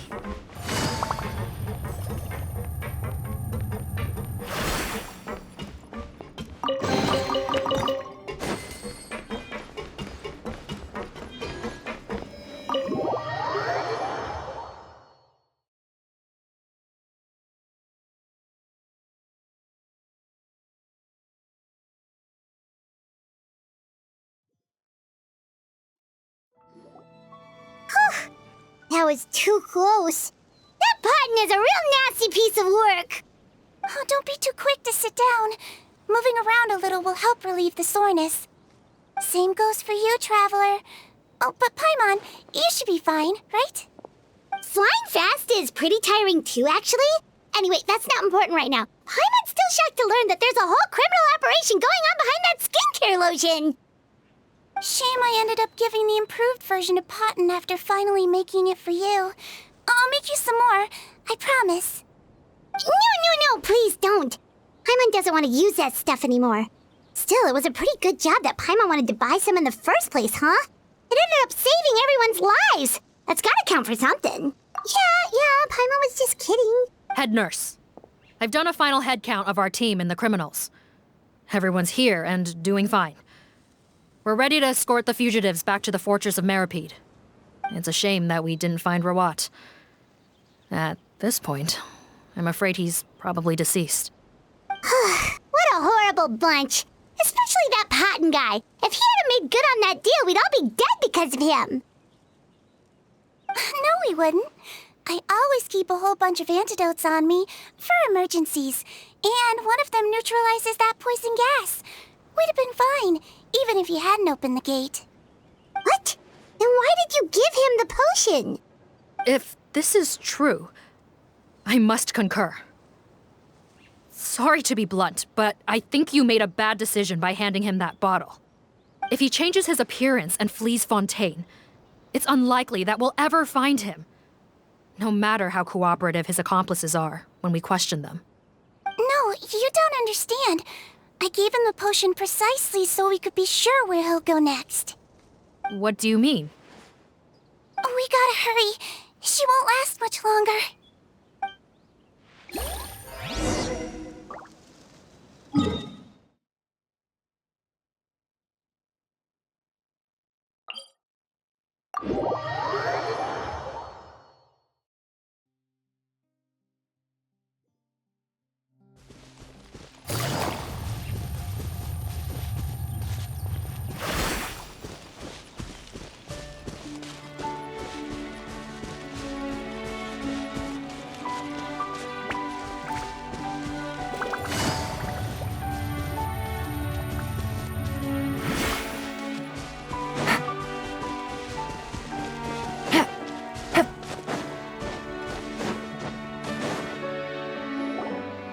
Don't move a muscle. I might be short, but I pack a mean punch. Captain? You're just in time. While I was lying in wait, I spotted this crook snooping around, trying to find a way in. So I detained him. Oh, his face. Are you... Potton? So this is where you were heading, huh? What? This is how Potton looked before his face was marred. His current appearance matches the mugshot on his arrest warrant. I see. Wait, so what's going on? Wasn't the whole point of the potion to disguise himself and escape Fontaine? Why would he change back to his original face and run right into our trap? Enough of this nonsense. Let me in! You better pipe down. There's an old lady in there who's very sick. No way are we letting a crook like you inside. To heck with it. Listen to me. I'm Rawat. That's my mother in there. He's gotta be lying, right? Rawat was a victim in all this. He was forced into it against his will. How can he and this monster be the same person? Forced against his will. That's the funniest thing I've heard all day. Back when I was being coerced, everyone thought I was colluding of my own free will. And then when I actually became a criminal in my own right, you all suddenly thought I must be under duress. Amazing what a difference a handsome face makes. Save us the speech. Explain yourself. You want an explanation? Fine. I'll tell it how it is. When I was just Potton, the whole world treated me with contempt. Ew. What do you want? Get away from me. Women despise me. Collaborate? You don't look like much of a researcher to me. My peers scorned me. Mr. Potton, was it? I'm most interested in your research. Consider my offer carefully. I doubt you'll find other investment opportunities. Only villains would work with me. You want out of the game? Forget about it. Turns out, I slipped up a little. Left your picture with some Marechaussee Phantom officers. Easy mistake to make. Now they've listed you as an accomplice and drawn up an arrest warrant. So I suggest you put any thoughts of running away to rest. If you get caught by the guards for being in the synth business, you ain't ever seeing the light of day again. There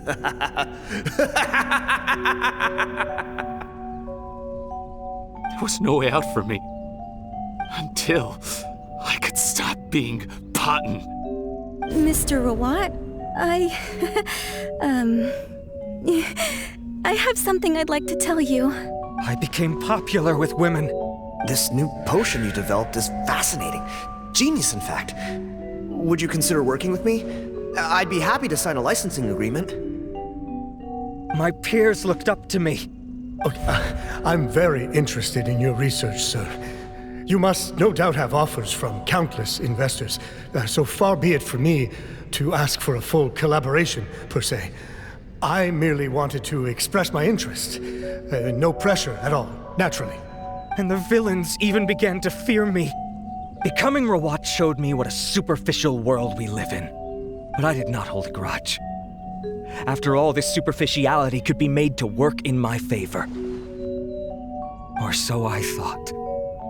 But alas, the world seemed bent on finding a reason to make me despise it.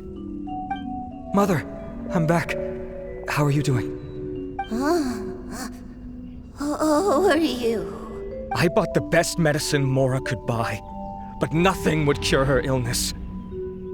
In the end, I hoped she'd at least be able to see her son one last time before she passed, but when everyone else rejected me, the only person who cared about me was my mother. Then, when I became a rising star in the Fontaine Research Institute, I was unrecognizable to her. I have to let her see me again. Even if it means donning my own wretched, ugly face. Well, is that enough explaining for you? Now do you understand? Let me inside already! Have you ever considered if you'll even be able to look your mother in the eyes after what you've done? You found a way to completely change your identity. You could easily have escaped from them. But no, you chose to keep working with them. Why would I want to give up on such a lucrative business? The profits were dozens of times that of the synth business, and it was all above board.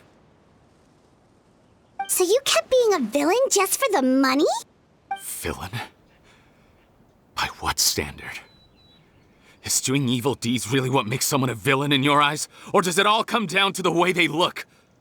None of you saw a villain when I was wearing my other face, did you? You have no right to judge me!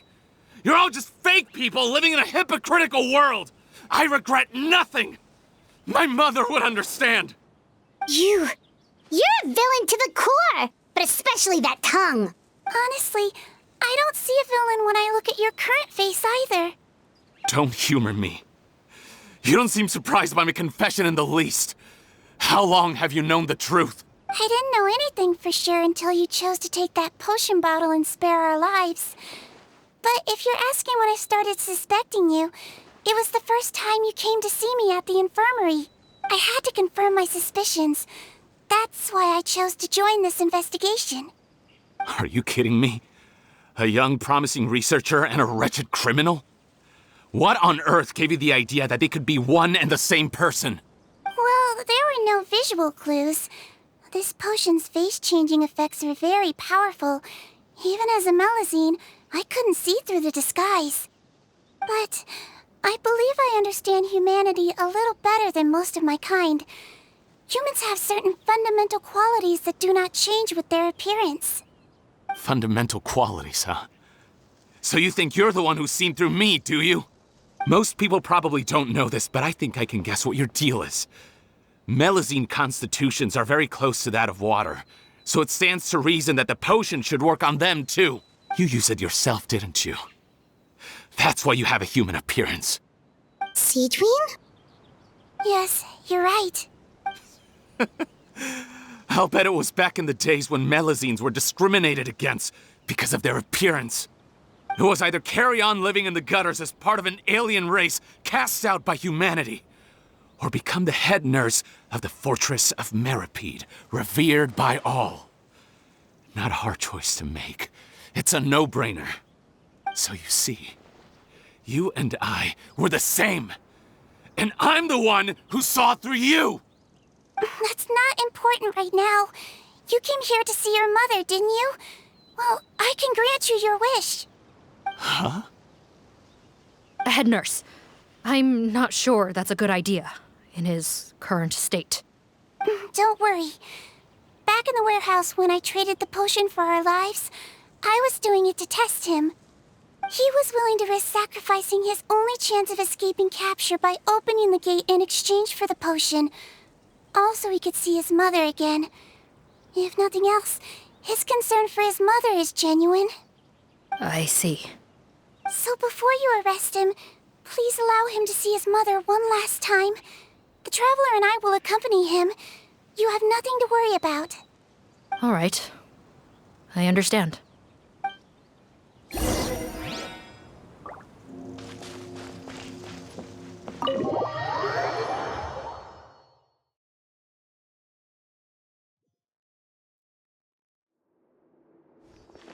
Mom? It's me, Potton, your son. You recognize me now, don't you? Mom, what's wrong? I'm sorry, but I have some bad news. I examined your mother last time we were here, and it appears that due to her prolonged fever, she's lost her eyesight. What? Your appearance no longer has any bearing on her ability to recognize you. But there are always other ways to remind our loved ones who we are. Wouldn't you say? No, it can't be. Please, Mom, open your eyes. It's me, your son, Potton. If you really can't see my face, then here, take my hand. Tell me you feel your son's hand. I've done so much to get to this point. Please, you have to recognize me. No. The temperature of his palm must have changed. I'm sorry. It seems I couldn't bring him back to you after all.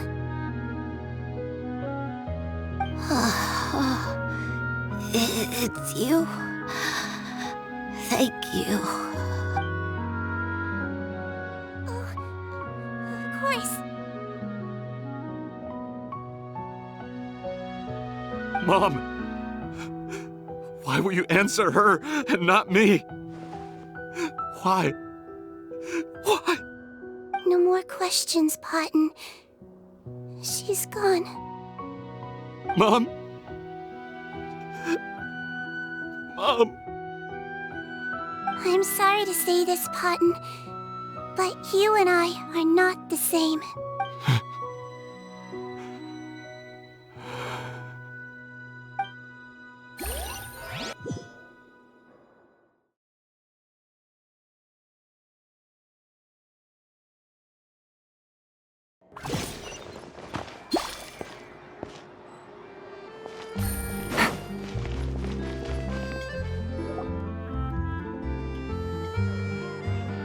The wait is over, everyone! The sale of our new skincare product, Romaritime Essence, will now begin. Another skincare promotion! And it's selling as fast as last time. Wonder what people would think if they knew what was in the last batch. Oh, Seedween's here too! Hey, Seedween! Oh, Traveler Paimon, hello! I hope you two got a good rest yesterday after all your hard work. Of course! Nurse's orders, right? Anyway, are you here to take notes for your next article? Actually, I'm mostly here to help Officer Morgan wrap up yesterday's case. Ah, that reminds Paimon. That stuff sold like crazy, didn't it? Is it gonna cause huge problems? Nope, there's nothing to worry about. Unless modified, Butterfly Dew is an excellent skincare product that's completely safe to use. Besides, officers have already retrieved all Butterfly Dew purchased on the market. Now it's just a matter of disposal.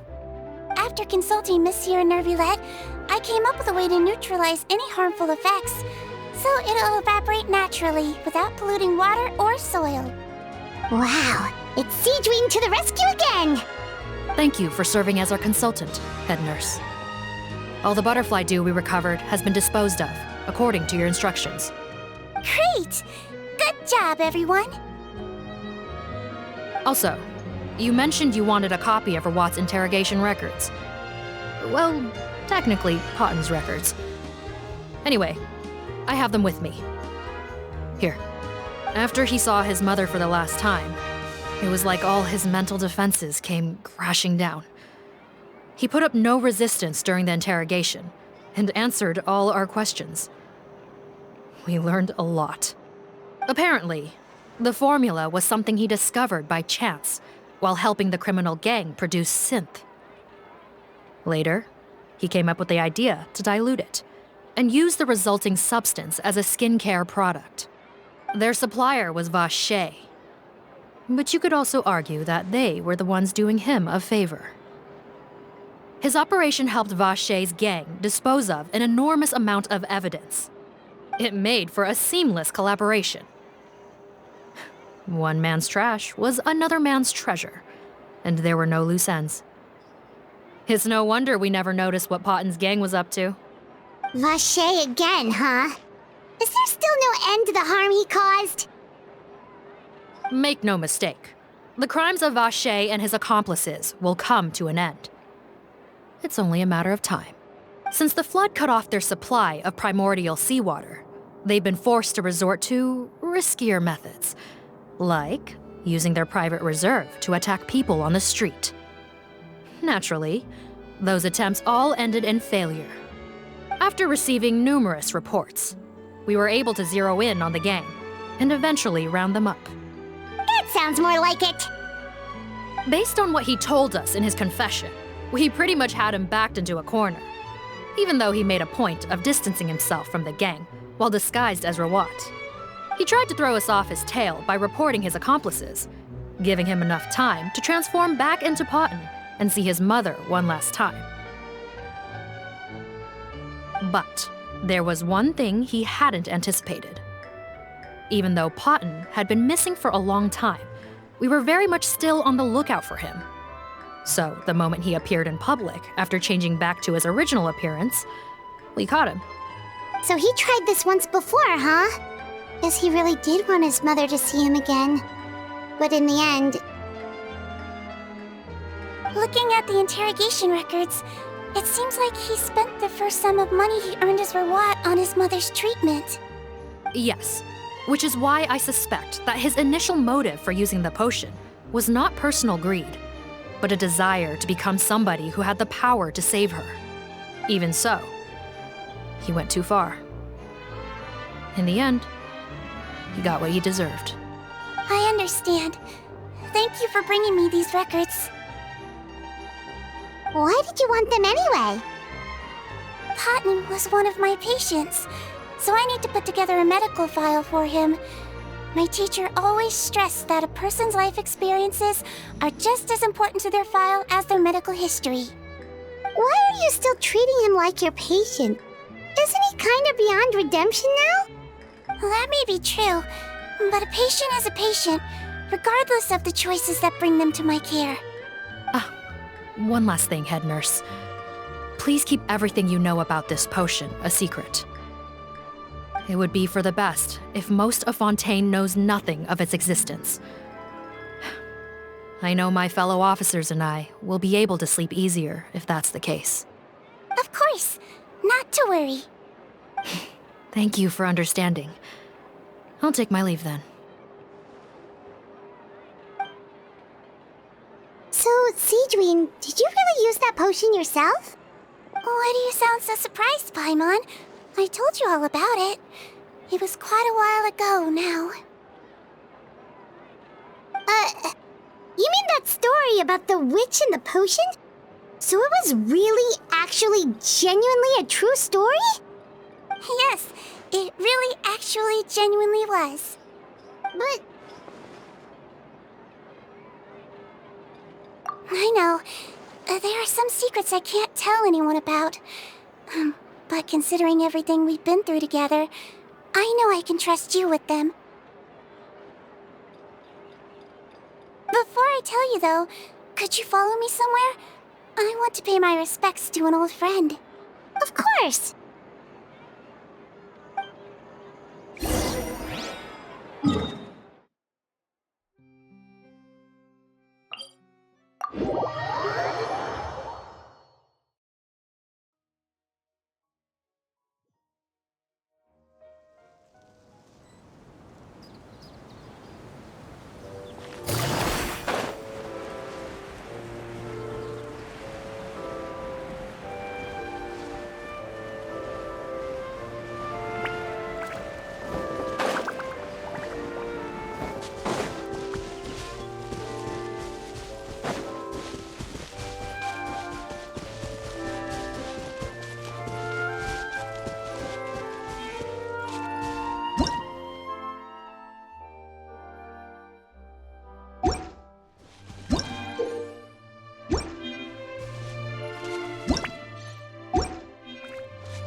Nervalette and Risley, they're here too!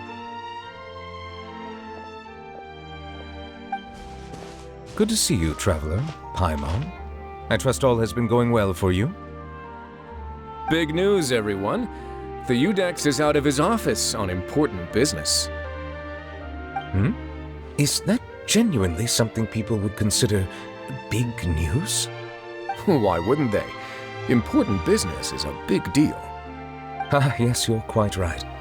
When someone you care about requires emotional support, being there for them at the right time and place is of the utmost importance.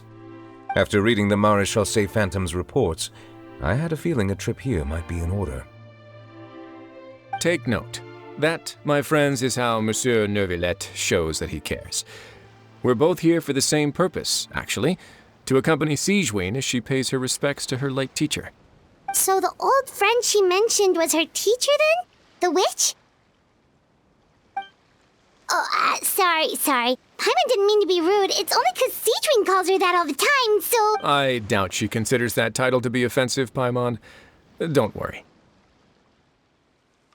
Indeed. In fact, I believe Sigewinne would take it as a sign of affection. She has spoken of this doctor on many occasions, and it sounds like she was a truly generous individual. In those days, many people harbored prejudices against Melusines. She was the only teacher willing to take Sigewinne on as a student. Wow. It's really nice of you two to be here for Sigewinne. Guess you guys really look out for your younger colleagues, huh? Younger colleague? Well, that might be true for the Udex, but I'm not sure I can say the same. Sigewinne served a sentence in the fortress of Meripede hundreds of years ago, and after she did her time, she decided to stick around. She's been an integral part of our administration ever since. Strictly speaking, the head nurse has been around longer than most people in the fortress, myself included. Pretty sure that makes me the younger colleague. She served a sentence? Yes. Long before I became Udex, there was an ancient law in Fontaine that prohibited any attempt to transform another species into a human.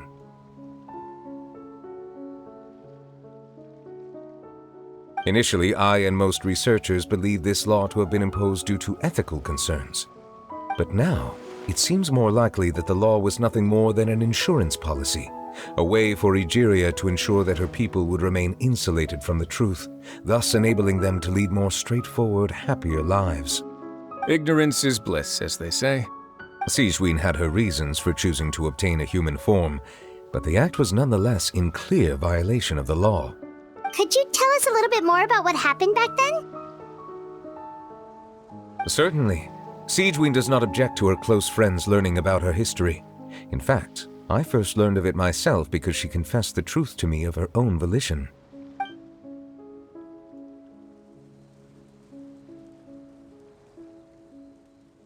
Even with their daughter so ill, they kicked you out? Stubborn as always. And prejudice isn't a disease I can cure either.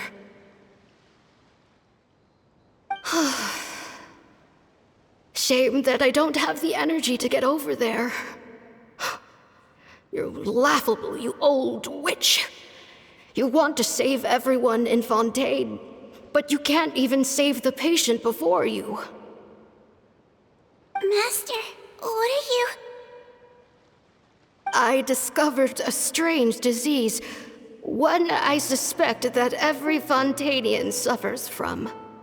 But without witnesses or proof, no one will believe me.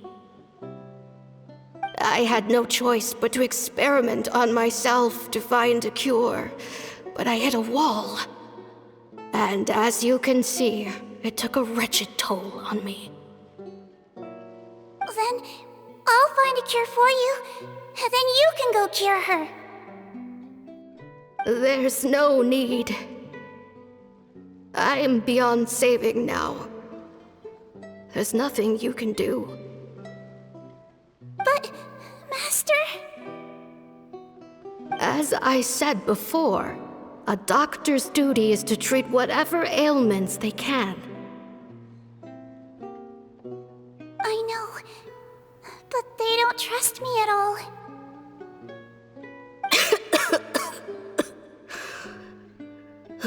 That girl. She's your first ever patient, isn't she? Tell me, what cost are you willing to bear to see her cured? I'll do whatever it takes. Even if it means breaking the law and being punished for it? As long as I don't hurt anyone, yes.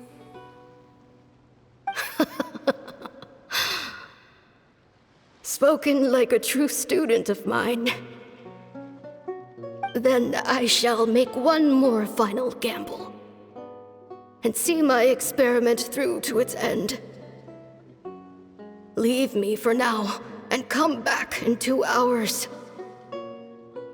If I am able to work this miracle, then I will have found a way to save all Fontanians, and I shall be able to help you treat that girl.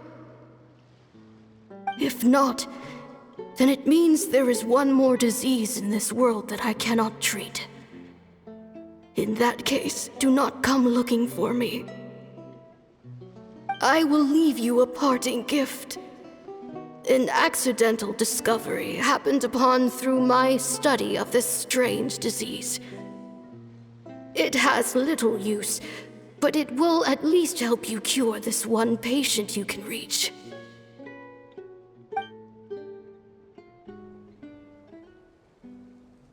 When Sigewinne returned, the miracle had not occurred.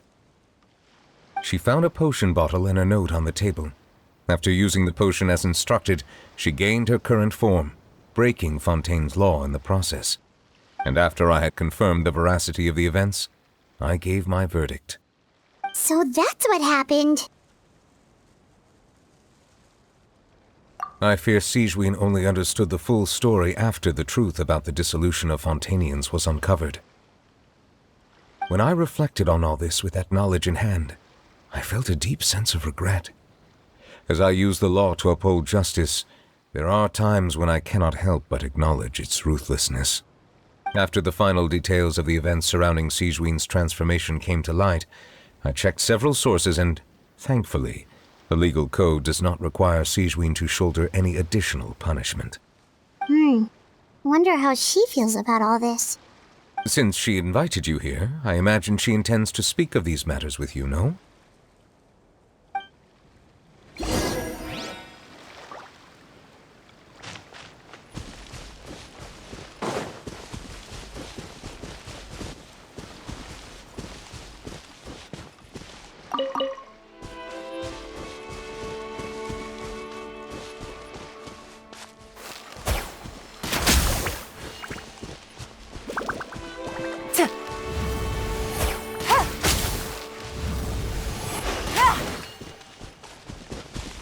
Take it easy.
Easy money.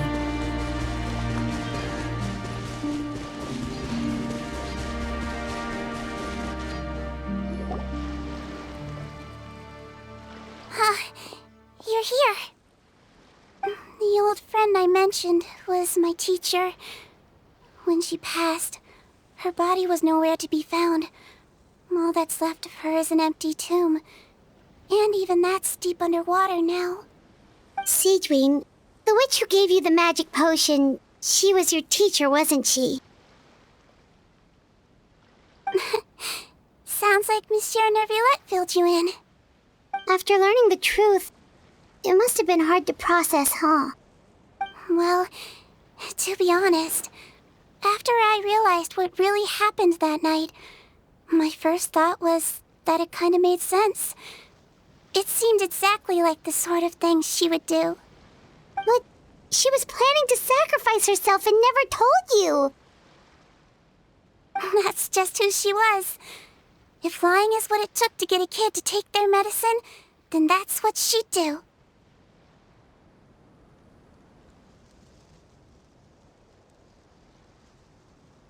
Alright, but why did you turn yourself in? I broke the law, simple as that. My teacher made her choice, and I made mine. True. It's just the way Potton framed it when he was asking you all those questions, it made Paimon really mad.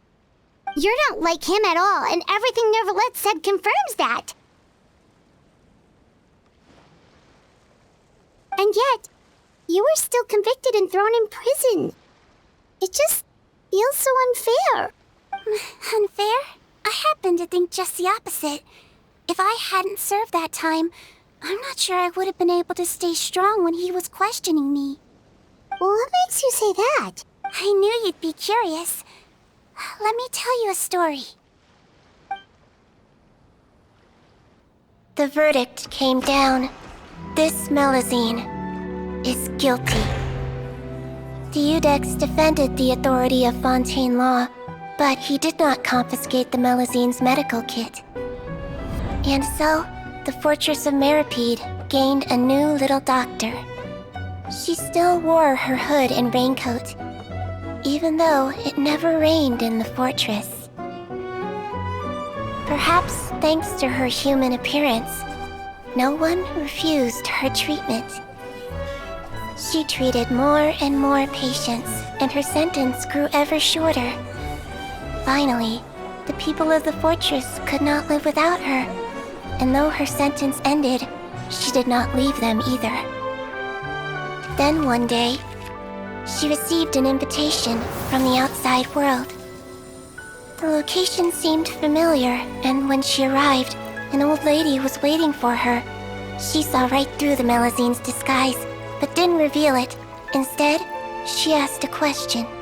Tell me, why do you think you gained the respect of so many people, despite being a Melazine? Because I look like a human? It's been 50 years, Sijuin, and you haven't aged a day. I think everyone knows you are not human. I finally found you, after all these years. I still remember, you know. It was you who saved me that night. But how? I was no longer a Melazine by then. Does it really matter if you're human or Melazine? I remembered the warmth of your palm. It's quite unmistakable. And you know what? It hasn't changed one bit. You don't have to hide anymore, Sijuin. These days, everyone wants to make friends with Melazines. And I think that it's all because of you. I'm sorry I couldn't say this until now, but thank you, Dr. Melazine. Now that's an ending Paimon can get behind. After hearing everything Potton said, I wanted to tell him that it didn't matter who he looked like on the outside. But it was too late. The warmth in his palm had already disappeared. I tried to treat him, but the roots of his problem had nothing to do with his face. I understand. Thanks, you two. I appreciate you being here for me while I talk this through. Oh, it's nothing. Oh, there's one more reason I invited you here. It's about time I finally give you what I promised. In order to restore the appearances of the face-swapping victims, the Marechaussee Phantom gave me special permission to make a few bottles of that potion. And I made one extra just for you two. We don't need it though. Shouldn't we destroy it? Well, even if you chose to destroy it, I still thought I should give it to you first. You two did so much for me. How could I break my promise? Well, fair enough, but anyway, Paimon's definitely not interested in this stuff anymore. Still, if this is the very last bottle in all of Teyvat, Getting rid of it would feel like kind of a waste. Maybe we can give it a special meaning somehow. Oh! Paimon's got it! Melusine physiology wasn't affected by the Great Flood, right? So that means the potion should have a permanent effect on you. In that case, what do you say, Cedrine? Ever thought about transforming back to the way you used to look? After all, from a Melusine point of view, Paimon bets Melusines look the cutest of all. Paimon, after everything, do you really think it matters whether I'm Melusine or a human? Well, what was Paimon thinking? You made up your mind a long time ago. Yeah, let's just destroy this thing. Leave it to me.